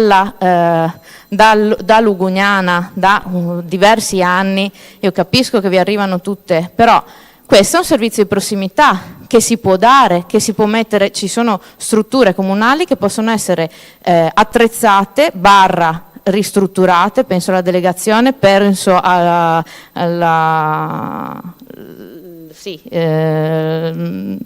Mazzi, com'è che si chiama? Il centro culturale a Lugugnana, dove c'è un punto prelievi, ma forse si può fare anche qualcosa di più, perché la piastra medica dà quel servizio di cui state parlando. Allora, io vorrei capire, visto che parliamo tutti della stessa cosa, parliamo tutti con la stessa lingua, perché poi nei fatti non andiamo a fare quelle poche cose che riusciamo a spostare, a decentrare, perché è ovvio che un medico di medicina generale non è obbligato ad andare dove viene chiesto di andare, deve sceglierlo, ma quello che io posso decentrare come azienda o come comune offrire, forse sì, posso gestirlo in maniera diversa. Poi chiedo una cosa, questa veramente all'amministrazione. Io sono contenta che abbia fatto questo incontro pubblico. Mi dispiace molto di vedere compaesani che mi dispiace, forse sono anche andati via, di Pradipozzo, di Lison e quant'altro, che devono venire a Portogruaro alle ore 19. Vi chiederei con tanto piacere, che queste cose andiate a dirle in frazione, perché se si pensa che non si spostino per il medico, da Pradipozzo a Portogruaro, pensiamo come cavolo si spostano per un incontro pubblico per essere informati. Quindi l'informazione bene che sia a Portogruaro, ma meglio se è decentrata a partire dalla zona ovest, ma anche nella zona est, perché a Lugugnana ci sarà l'altro pensionamento probabile e non a lungo, che è quello della dottoressa Corciani, se non vado errata. Quindi la situazione non è da gestire, io capisco che non abbiamo problemi semplici, ma sono problemi complessi che avrebbero richiesto non sicuramente i tagli che ci sono stati alla sanità negli ultimi 30 anni, e invece sono stati fatti, con il fatto che sono stati fatti da livello nazionale in giù. Io non sto qui a ragionare su cosa. La sanità e l'istruzione sono sempre state tagliate negli ultimi 30 anni e purtroppo le cause e le conseguenze per la gente le vediamo tutti. Come affrontiamo la cosa veramente, concretamente, per Pradipozzo numero 1? Perché non mi basta sapere che abbiamo l'ambulatorio sistemato, ti basta che ci sia l'ambulatorio sistemato, io vorrei capire chi ci va dentro. Io vorrei capire anche, non l'ho capito sindaco, bene se c'è la medicina integrata, ma la medicina integrata c'è solo a Portogruaro o ho capito male? La volete fare anche decentrata nella zona ovest? Punto di domanda, non l'ho capito, questo proprio non l'ho capita. Ma è arrivata un po' più tardi forse? No, non è stato chiaro il suo discorso. Io ho capito che c'è la medicina integrata a Portogruaro, voglio capire se devono spostarsi gli utenti a Portogruaro o se si prevede di farla là e in che strutture e in che modalità. Ci sono almeno 10 domande che ha posto e risponderò una alla volta. Parto dall'ultima, non so se lei è arrivata tardi o non ha capito quello che avevo detto prima. Allora, le medicine di gruppo integrate sono medicine che hanno un centro e degli ambulatori periferici. Questo lo ha capito? Bene. Negli ambulatori periferici ci sono dei medici che afferiscono alle medicine, al centro, ok? Chiaro? Quindi il sistema è razionale perché permette da una parte, come ha detto la dottoressa Prevaldi, di lavorare in un sistema organizzato, me lasci spiegare che dopo gli spiego. No, glielo rispiego. Perché il gruppo, perché la medicina di gruppo c'entra, è come il cuore, non può essere messa sulle gambe, ma sta qua. Il cuore sta qua, per definizione sta al centro e le periferie stanno, ovviamente, questo è un sistema razionale cibernetico, lo potremmo definire, cioè un sistema razionale che può stare in piedi, perché se la mettiamo di là, come facciamo ad andare a Lugugnana? Ci sono 30 km diventano, se lei ha un centro invece in una zona epicentrica, può andare 8-10 km a Lison e 13 km a Lugugnana, lo capisce questo? Con gli ambulatori hub e spoke, ho detto prima, allora, è nata, ne abbiamo parlato prima, forse non ha seguito, abbiamo proposto di ampliare il numero di zone periferiche come le periferie ci sono già a Lugugnana, perché a Lugugnana ci sono 2 ambulatori, Lugugnana e Giussago, che sono coperti e afferiscono al centro, diciamo, di servizi che sta a Portogruaro, perché l'ospedale per esempio è a Portogruaro, non è a Lugugnana, è a Portogruaro. Perché è a Portogruaro e non è a Lugugnana l'ospedale? Sarebbe meglio a Lugugnana sicuramente, o anche a Pradipozzo, è in centro, quindi perché il centro serve le periferie, è una questione logica, se dopo non vogliamo capirla è un altro discorso.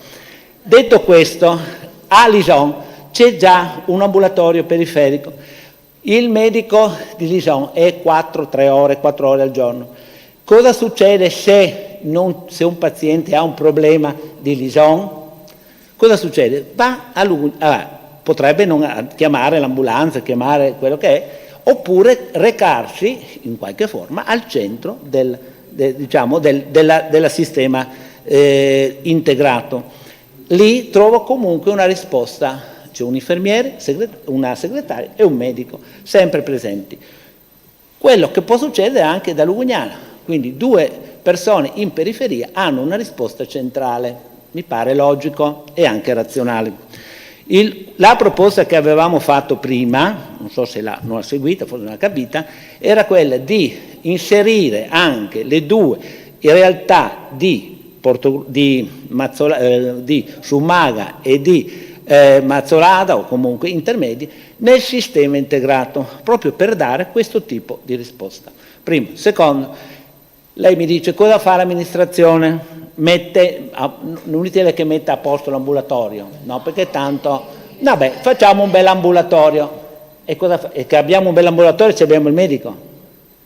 Le chiedo, se abbiamo il medico, se abbiamo un bel ambulatorio?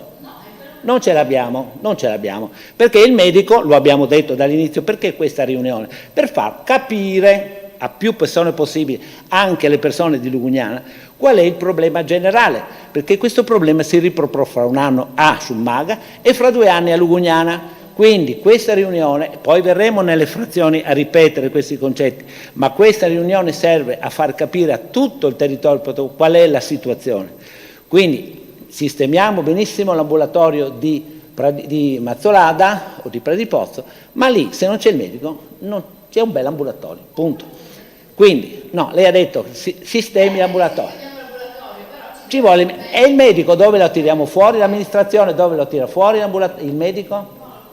Ecco, non lo tira fuori perché l'amministrazione non può tirare fuori i medici, mi pare ovvio. No, i medici dipendono da se ci sono, primo, se l'azienda li assume, se ci sono i pacchetti, come dicevamo, se c'è tutta la serie di alternative che sono state proposte in questa giornata. Se noi ci teniamo il pacchetto che ha lasciato il dottor Driuccio, come spiegava prima la dottoressa, le spiego, da sé no. Il posto appetibile, il pacchetto c'è.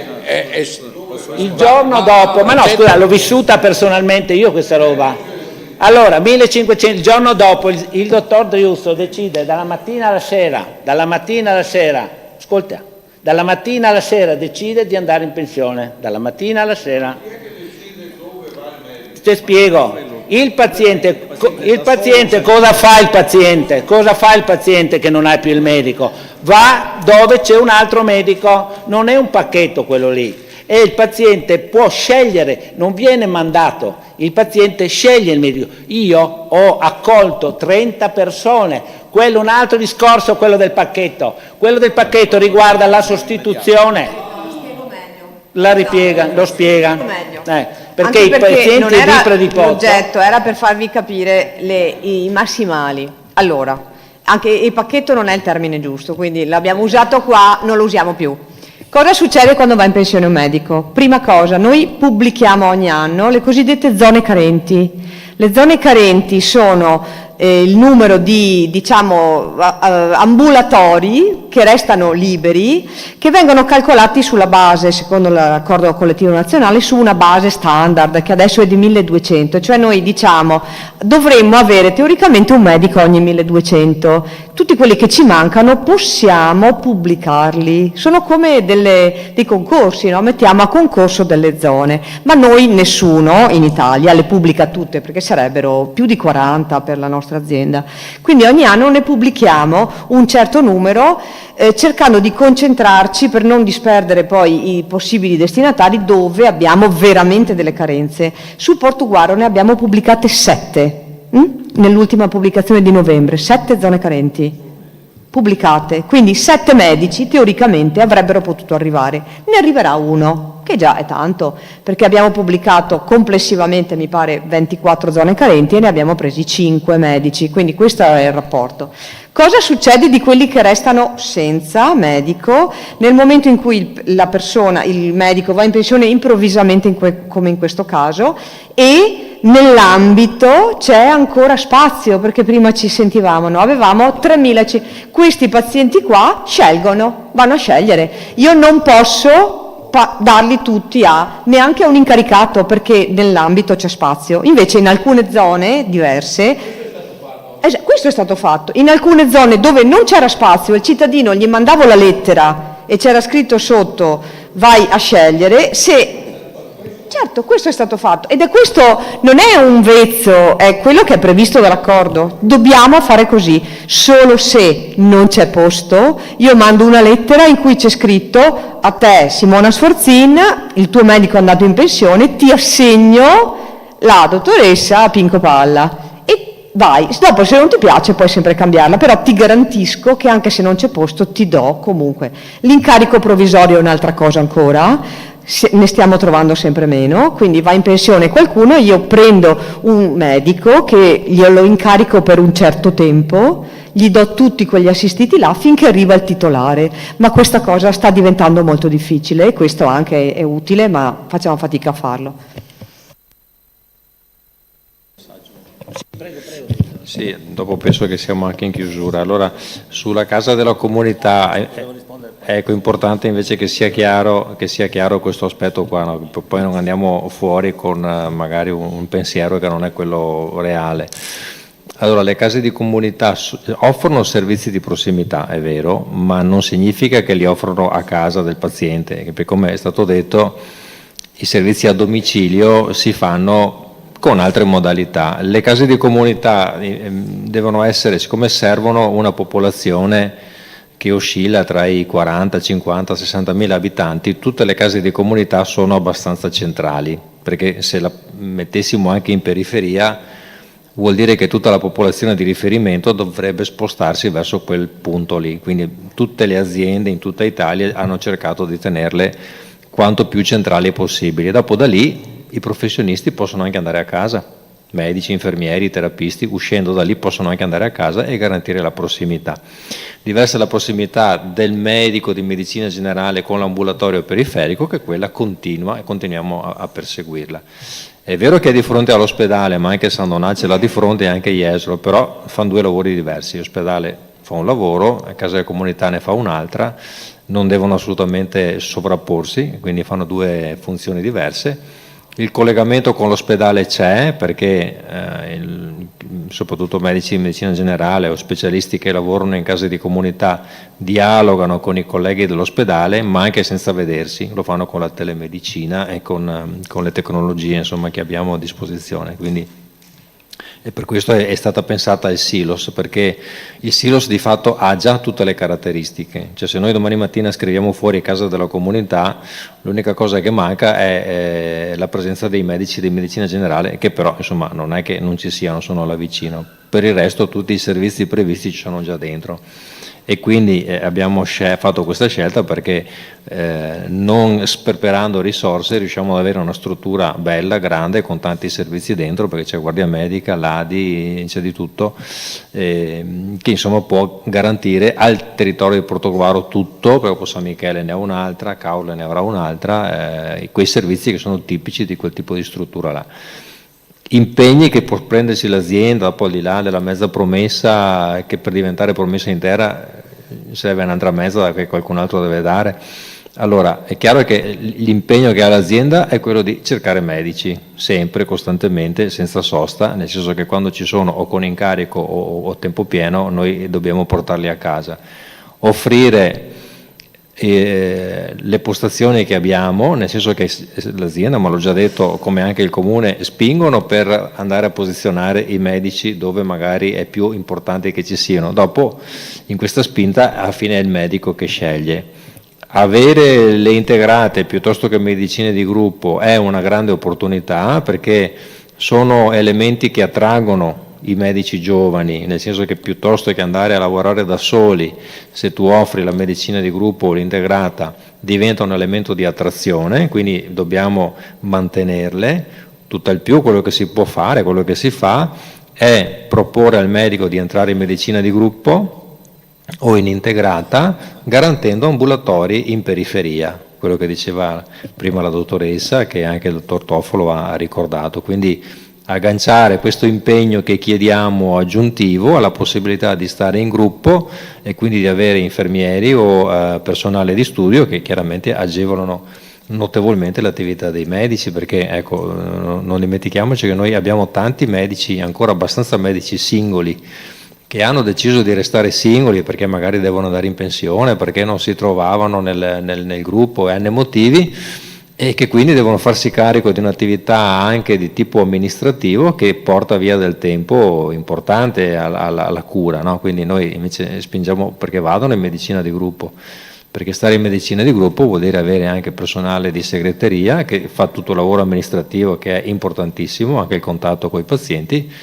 e libera il medico da attività utile per fare il medico, cioè per gestire tutta la parte clinica. Ecco, un'ultima cosa, se mi stavo dimenticando, l'infermiere di famiglia è stato ricordato, anche questo è un impegno, abbiamo già 4 o 5, 7 infermieri di famiglia in tutto il territorio aziendale. Si cresce poco perché ci sono anche pochi infermieri, ma l'impegno è quello di posizionarli in tutto il territorio, perché stiamo vedendo insomma, che non è l'infermiere dell'ADI, è un'altra cosa, che si pone tra il paziente che ha bisogno dell'ADI e la persona anziana che ha bisogno di un supporto educativo, di controllo della terapia, di gestione. Il paziente cronico diciamo che non è ancora in ADI, perché se entra in ADI scatta l'infermiere dell'ADI. Quindi è un paziente che sta ancora abbastanza bene, ma ha bisogno di un livello di assistenza di un certo tipo. Quindi l'infermiera di famiglia copre quello spazio lì che oggi è libero ed è una pedina importante nel sistema, anche a supporto dei medici di medicina generale, come appunto ricordava la dottoressa prima. C'era la dottoressa Vazzoler, un breve intervento che volesse intervenire. Certo, abbiamo i medici qua, quindi ascoltiamo, poi abbiamo il tempo di... Buonasera a tutti. Io vorrei solo raccontare una breve storia, personale tra l'altro. Era il 2018, io ero appena entrata in graduatoria, quindi stavo aspettando la pubblicazione delle zone carenti e c'era analoga situazione di Pradipozzo ora a Fossalta di Portogruaro. Quella volta io ero ovviamente raggiungibile per un incarico temporaneo, non per un provvisorio, non per la convenzione, però dal distretto, dall'ASL, ho ricevuto innumerevoli telefonate, un discreto pressing dall'allora direttore delle cure primarie perché io accettassi l'incarico. Abitavo a circa 25 chilometri da casa mia a Fossalta di Portogruaro, in cambio di 400-500 pazienti, insomma mi hanno messo a disposizione l'ambulatorio perché questo mi è stato dato, com'è? Sì, mi è stato dato, però nel momento in cui si è aperta per me la possibilità di lavorare, di avere la convenzione, quindi un incarico definitivo più vicino a casa, è stato per me giocoforza la scelta personale. E è stata un'esperienza bellissima dal punto di vista umano, perché come si diceva prima, gli ambulatori periferici sono un'enorme risorsa umana. Le esperienze più belle sono state quelle nei comuni più piccoli, nonché nelle frazioni. Io che ho sostituito tutti ovunque, è stato davvero appagante. Ora lavoro a San Donà in una medicina di gruppo semplice, non integrata come quella del dottor Toffolo o della collega Carolina, ma sarebbe per me difficile pensare di lavorare da sola ora, perché il 2018 significava prima del Covid. Il Covid probabilmente ha portato a galla tutta la falla del sistema che prima non si notava. Tra pensionamenti, tra carenza di medici e tutto quanto, l'ottimale per noi per lavorare al meglio è la medicina organizzata, che sia gruppo, che sia in rete, che sia integrata, sarebbe il top, però è un modo migliore per poter sopravvivere e lavorare bene vista la situazione emergenziale che non c'è più nel vero senso della parola, ma accedere all'ospedale per l'utenza è diventata un'utopia o comunque un percorso ad ostacoli. Noi siamo sempre là. Cioè io ritengo di rispondere, ho 2000 pazienti, poco meno, ritengo di rispondere a tutti sempre con una certa solerzia, anche ogni giorno le richieste che mi vengono fatte io una risposta provo a darla, ma sono una tra virgolette contro 2000 persone, è difficile, quindi sì, basta. Dottoressa?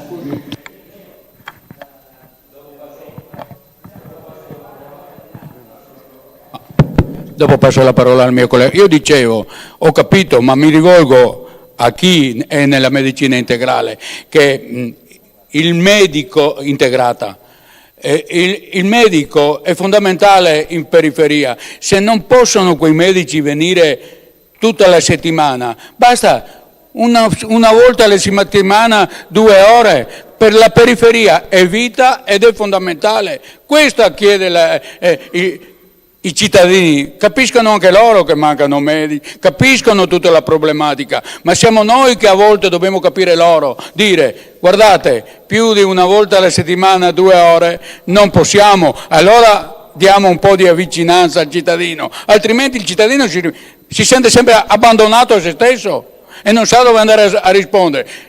Il sindaco che fa un altro lavoro, il sindaco non può rispondere.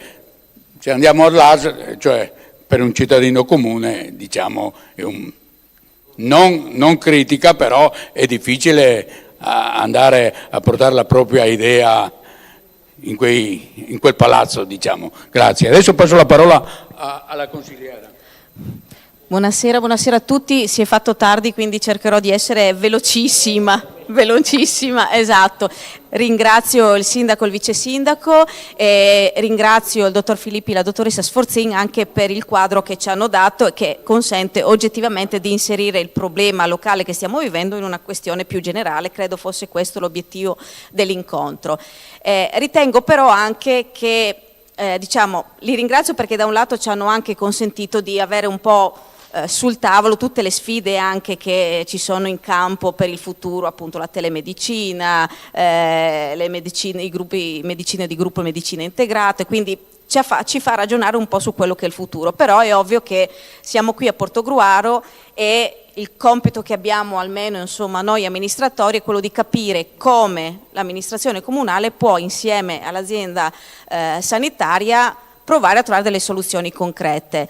Quindi io mi soffermo su due cose. Una ovviamente è il caso dal quale è partita tutta questa iniziativa, che è la situazione del pensionamento del dottor Driusso a Pradipozzo, cosa che come ci avete detto è previsto accadrà anche nei prossimi anni, quindi è vero che i pensionamenti arrivano da un giorno all'altro, ma è anche vero che sono tutti lì in fila e che si possono in qualche modo prevedere.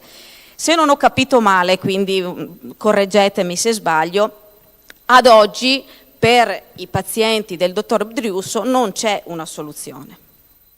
Ad oggi c'è la disponibilità dell'amministrazione comunale a ammodernare il locale di proprietà dell'amministrazione locale per un futuro servizio di medico di medicina generale nella frazione, e in questo momento i pazienti del dottor Driusso sono distribuiti nelle disponibilità che però ci sono, perché a Portogruaro la capienza c'è per accogliere tutti i pazienti, quindi distribuiti tra i pazienti tra i medici che oggi hanno spazio, mettiamola così in maniera semplificata.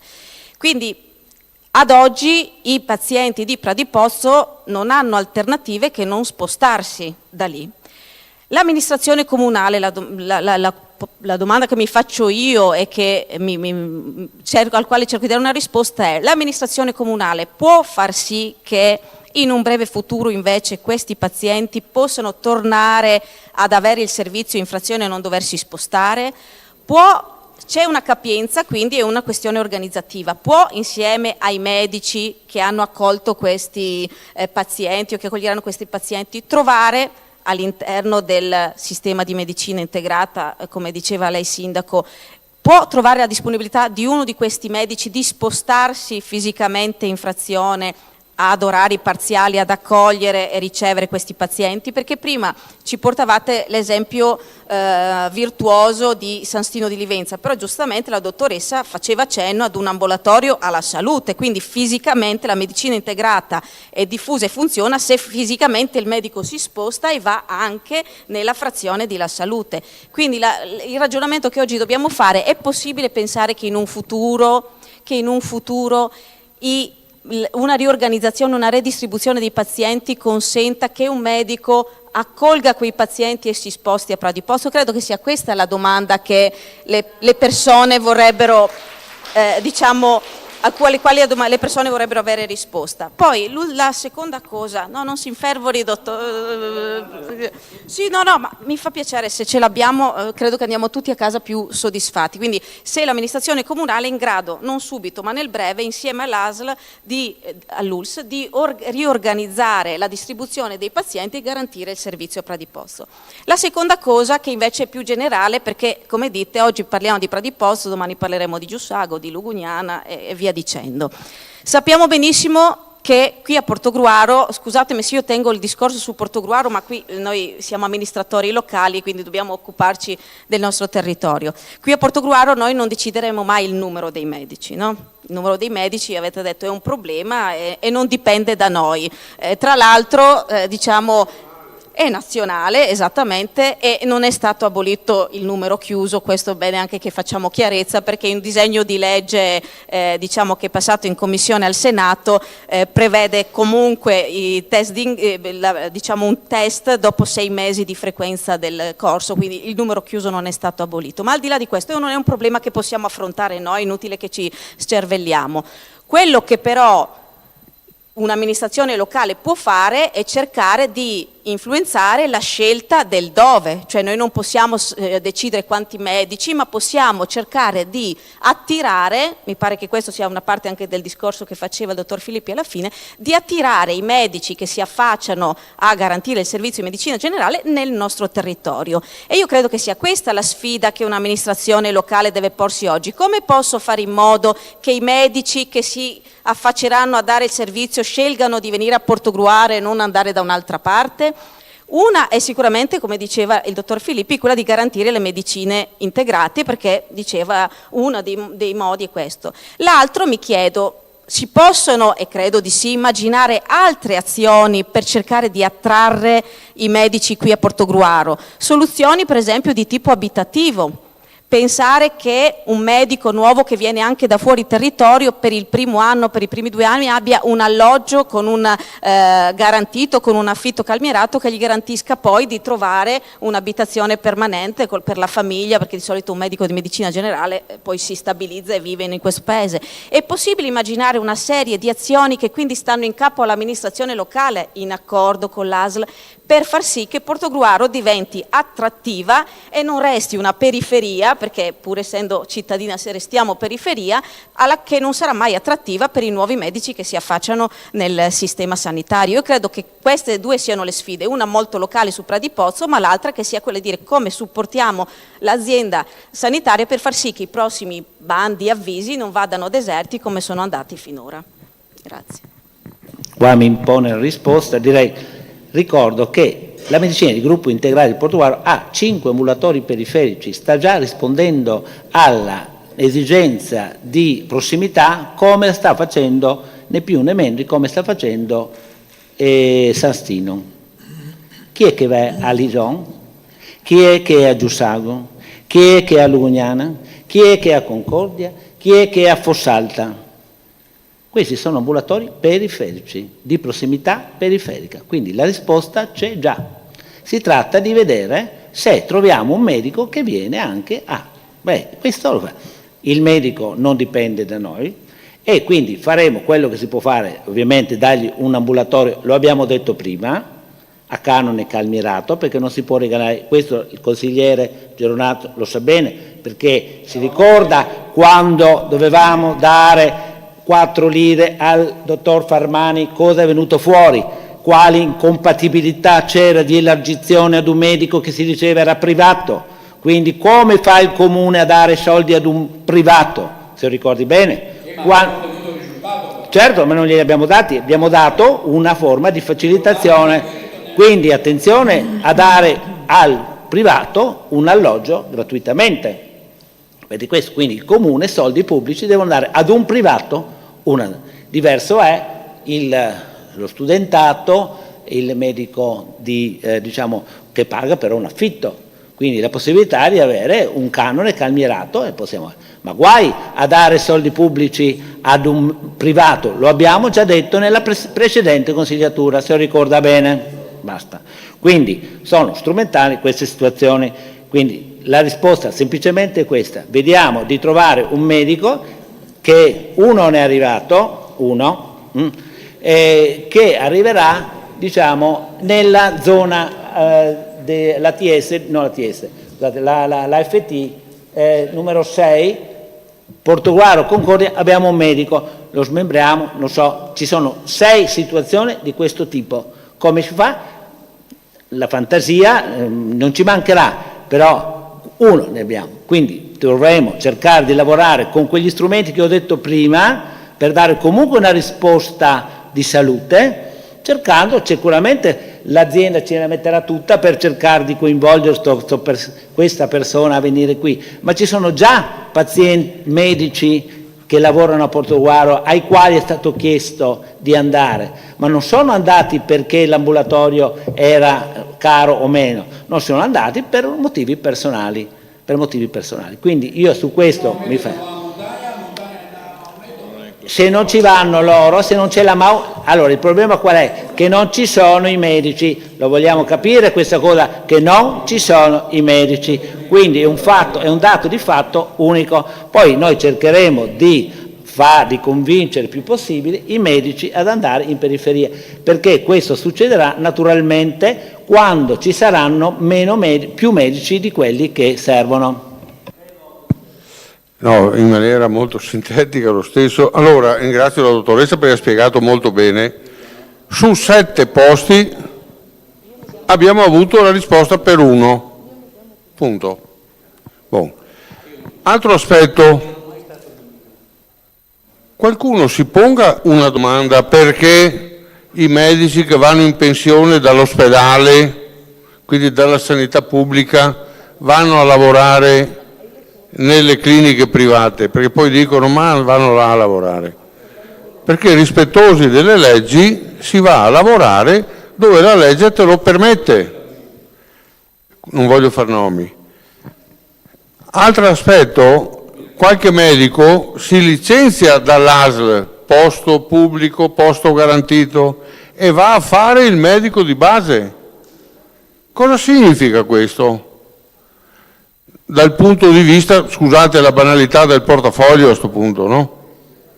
Cosa significa questo? Bene. No, ma non voglio andare a disquisire. Allora, A più B più C fa sì che aggiungiamo un altro aspetto. Perché i neolaureati medici tentano di andare a lavorare a Treviso, a Padova, cioè su città storiche, a Verona della sanità, e non a Portogruaro? Perché tentano, come un bravo avvocato va a lavorare a Milano, un ingegnere va a lavorare a Milano, tentano di diventare famosi, o no? Non che quelli che sono qua sono dei derelitti, no? Non hanno dignità, però i giovani, e quindi l'aspetto che diceva prima la dottoressa, bisogna creargli sì tutto quanto quello che è previsto, oppure anche la possibilità di lavorare bene, che si facciano un nome. Questo ha fatto sì che nei nostri ospedali che sia dei medici veramente bravi, e vengono da tutto un circondario, da fuori regione e quant'altro, a farsi curare da noi. Questo dobbiamo tenerlo presente. Grazie, scusate. Allora, io direi che l'argomento è stato ampiamente dibattuto. Se vuole intervenire, prego, dottor Stiban.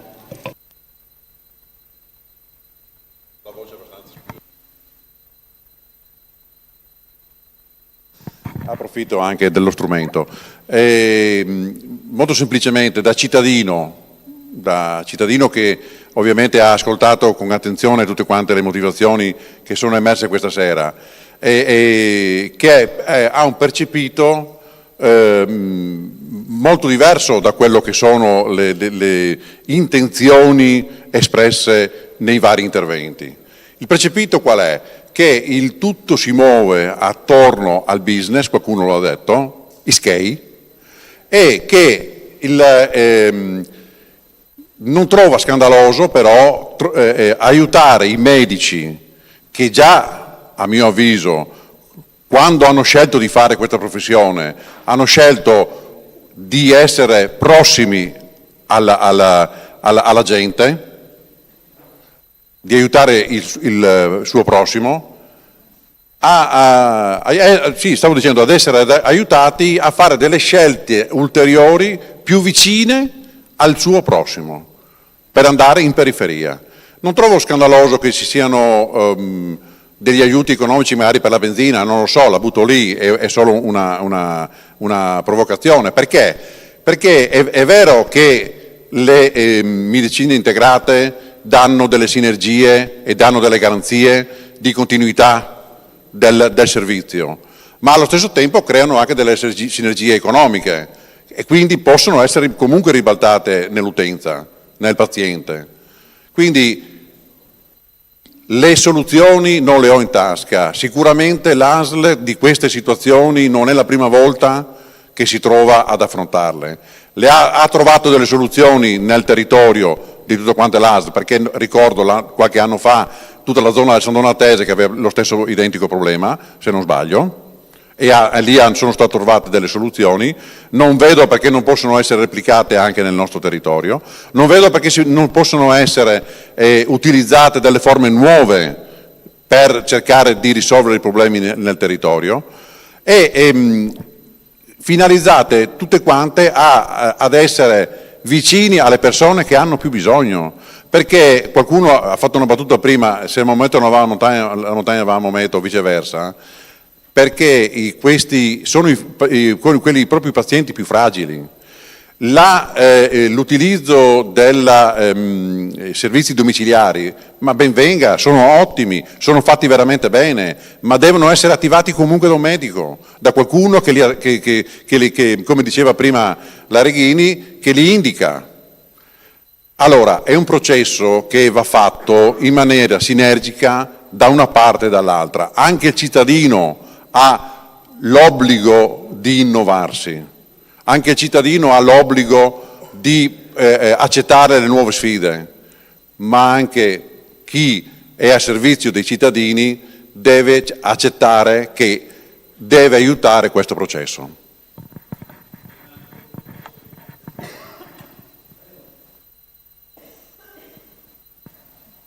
Cercherò di essere veramente brevissimo. Ho ascoltato e andrò forse un po' fuori dal seminato, perché non parlerò del problema di Pradipozzo. Ho sentito parlare molto, e anche Renato adesso l'ha detto, di assistenza domiciliare. La cosa mi ha fatto molto piacere, la considero lodevole, anche perché mi sto avvicinando all'età prescritta e quindi non si sa mai. La vedo però come una cosa bella, brillante, all'aria, al sole, ma è la punta dell'iceberg. Sott'acqua vedo moltissime criticità, e sott'acqua c'è la massa maggiore di quel ghiaccio. Una delle cose, e ne dirò solo una per essere breve, che più delle altre, una delle criticità che più delle altre pesano a me personalmente come cittadino, e mi rivolgo al direttore dell'azienda sanitaria, è quella delle prenotazioni. Andare al CUP, perdere delle ore in attesa per sentirsi dire regolarmente che non c'è disponibilità, senza altre spiegazioni, dà molto fastidio al cittadino. Veramente ho una proposta da fare al direttore: metta fuori all'ingresso dell'ospedale dei bei cartelli che dicono dermatologia, oculistica, urologia e quant'altro, non c'è nessuna disponibilità. I cittadini guadagnerebbero un'ora di tempo non restando in attesa in quella squalida sala d'attesa del CUP. È una proposta, quindi non ho bisogno di risposte. Grazie. Grazie. C'era, consigliera Irina, vuoi dire qualcosa? Sì.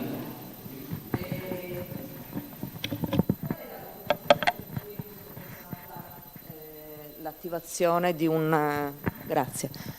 un ambulatorio di assistenza primaria per quanto riguarda i pazienti di Pradipozzo. Cioè, immagino che ci sia una motivazione tecnica. Io vivo lavorativamente parlando la realtà del Friuli Venezia Giulia e in particolare della provincia di Pordenone, dove esperienze come quelle degli ASAP stanno dando una risposta ad un bisogno primario urgente come quello che vivono i cittadini di Pradipozzo, e allo stesso tempo però sta avviando un percorso virtuoso, perché è vero che questi medici che si turnano in questi ambulatori per dare assistenza a quei pazienti che sono rimasti senza medico di base o medico di famiglia, chiamiamolo come vogliamo, pian pianino si affezionano al territorio e ai pazienti, e molti di questi poi scelgono di partecipare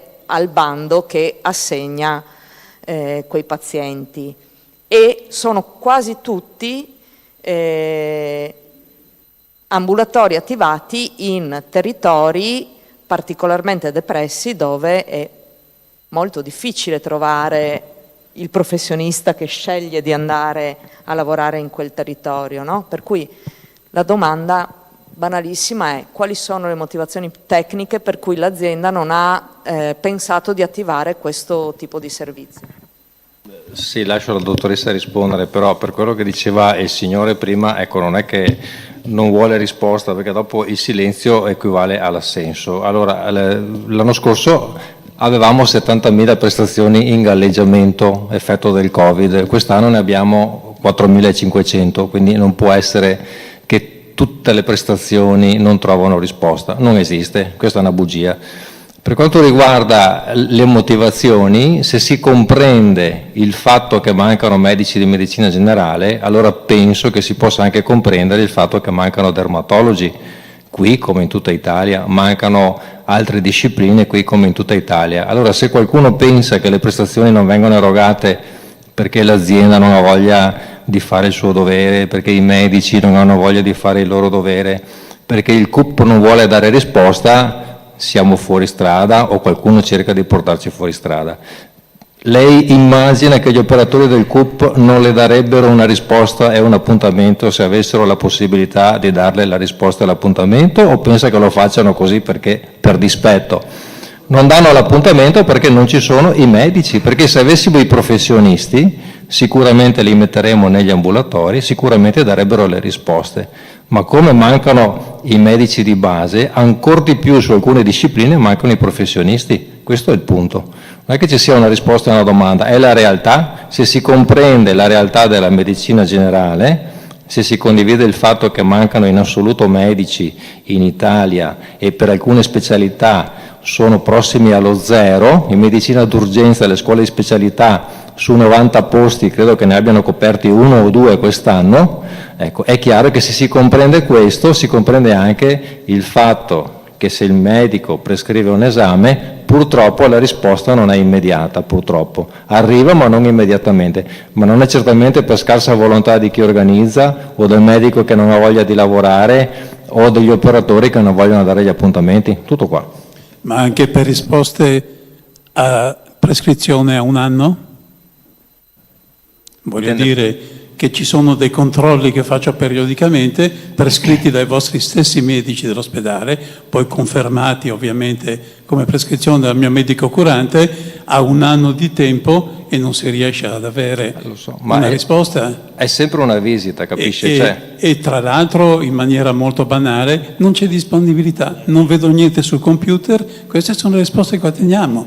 Se a lei sembrano logiche, un minimo di pazienza per spiegare, come ha tentato di spiegare lei a me, che non ci sono medici, si potrebbe anche dire. E se non ci sono medici, a questo punto si potrebbe anche chiudere l'ospedale. Mi scusi, Ma l'ospedale non lo chiudiamo perché se lo chiudessimo probabilmente il problema sarebbe ancora più grande. Io immagino, penso io, forse non è che sia così. Ecco, però se non ci sono medici, non è che il fatto che manchi la risposta mia. Se si comprende che non ci sono, e credo che lei, come tutti, leggano i giornali, sentano la TV, parlino in piazza, parlino nelle riunioni pubbliche e tutti dicono c'è carenza di medici, allora c'è la carenza di medici o ci stiamo raccontando una fiaba? C'è carenza di medici. Su alcune discipline ne mancano in maniera assoluta, che poi siano all'estero o siano da altre parti, non ci sono.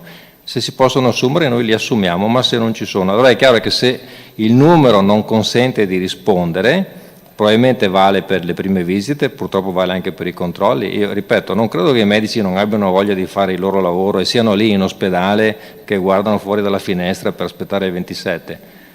Non sono in numero sufficiente per dare tutte le risposte, ma nonostante questo, perché poi, guardate, le chiacchiere stanno pari allo zero e i numeri parlano in maniera diversa. Nonostante questo, i nostri professionisti sono riusciti, con impegno, con disponibilità, anche rientrando di domenica, anche al di fuori del loro normale orario di lavoro, a portare dalle 70.000 prestazioni che avevamo non prenotate a 4.000, 4.500.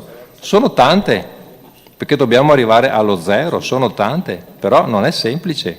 Se lavori sempre con le stesse persone non è semplice e se non ci sono medici non è che li possiamo moltiplicare. E quando e arriva la sera, hanno anche bisogno di andare a casa e riposarsi. Sì, ma siccome stiamo cercando di non provocarci, non facciamolo.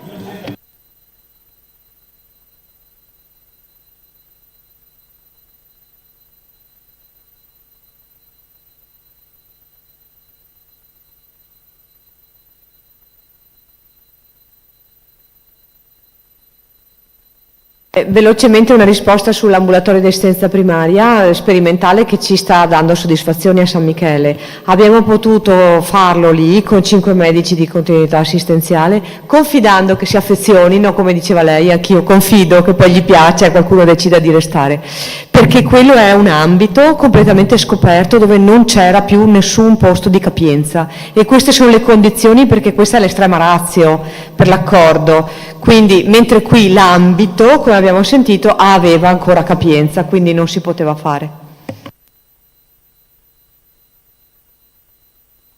Direi che abbiamo esaurito veramente gli argomenti, abbiamo fatto le ore 9:30, direi che 9:30, quindi 2 ore e mezza di discussione, direi che è stata proficua. Ringrazio tutti coloro che sono intervenuti, coloro che sono venuti, ringrazio chi ci ha seguito da remoto e vi auguro una buona serata. Grazie.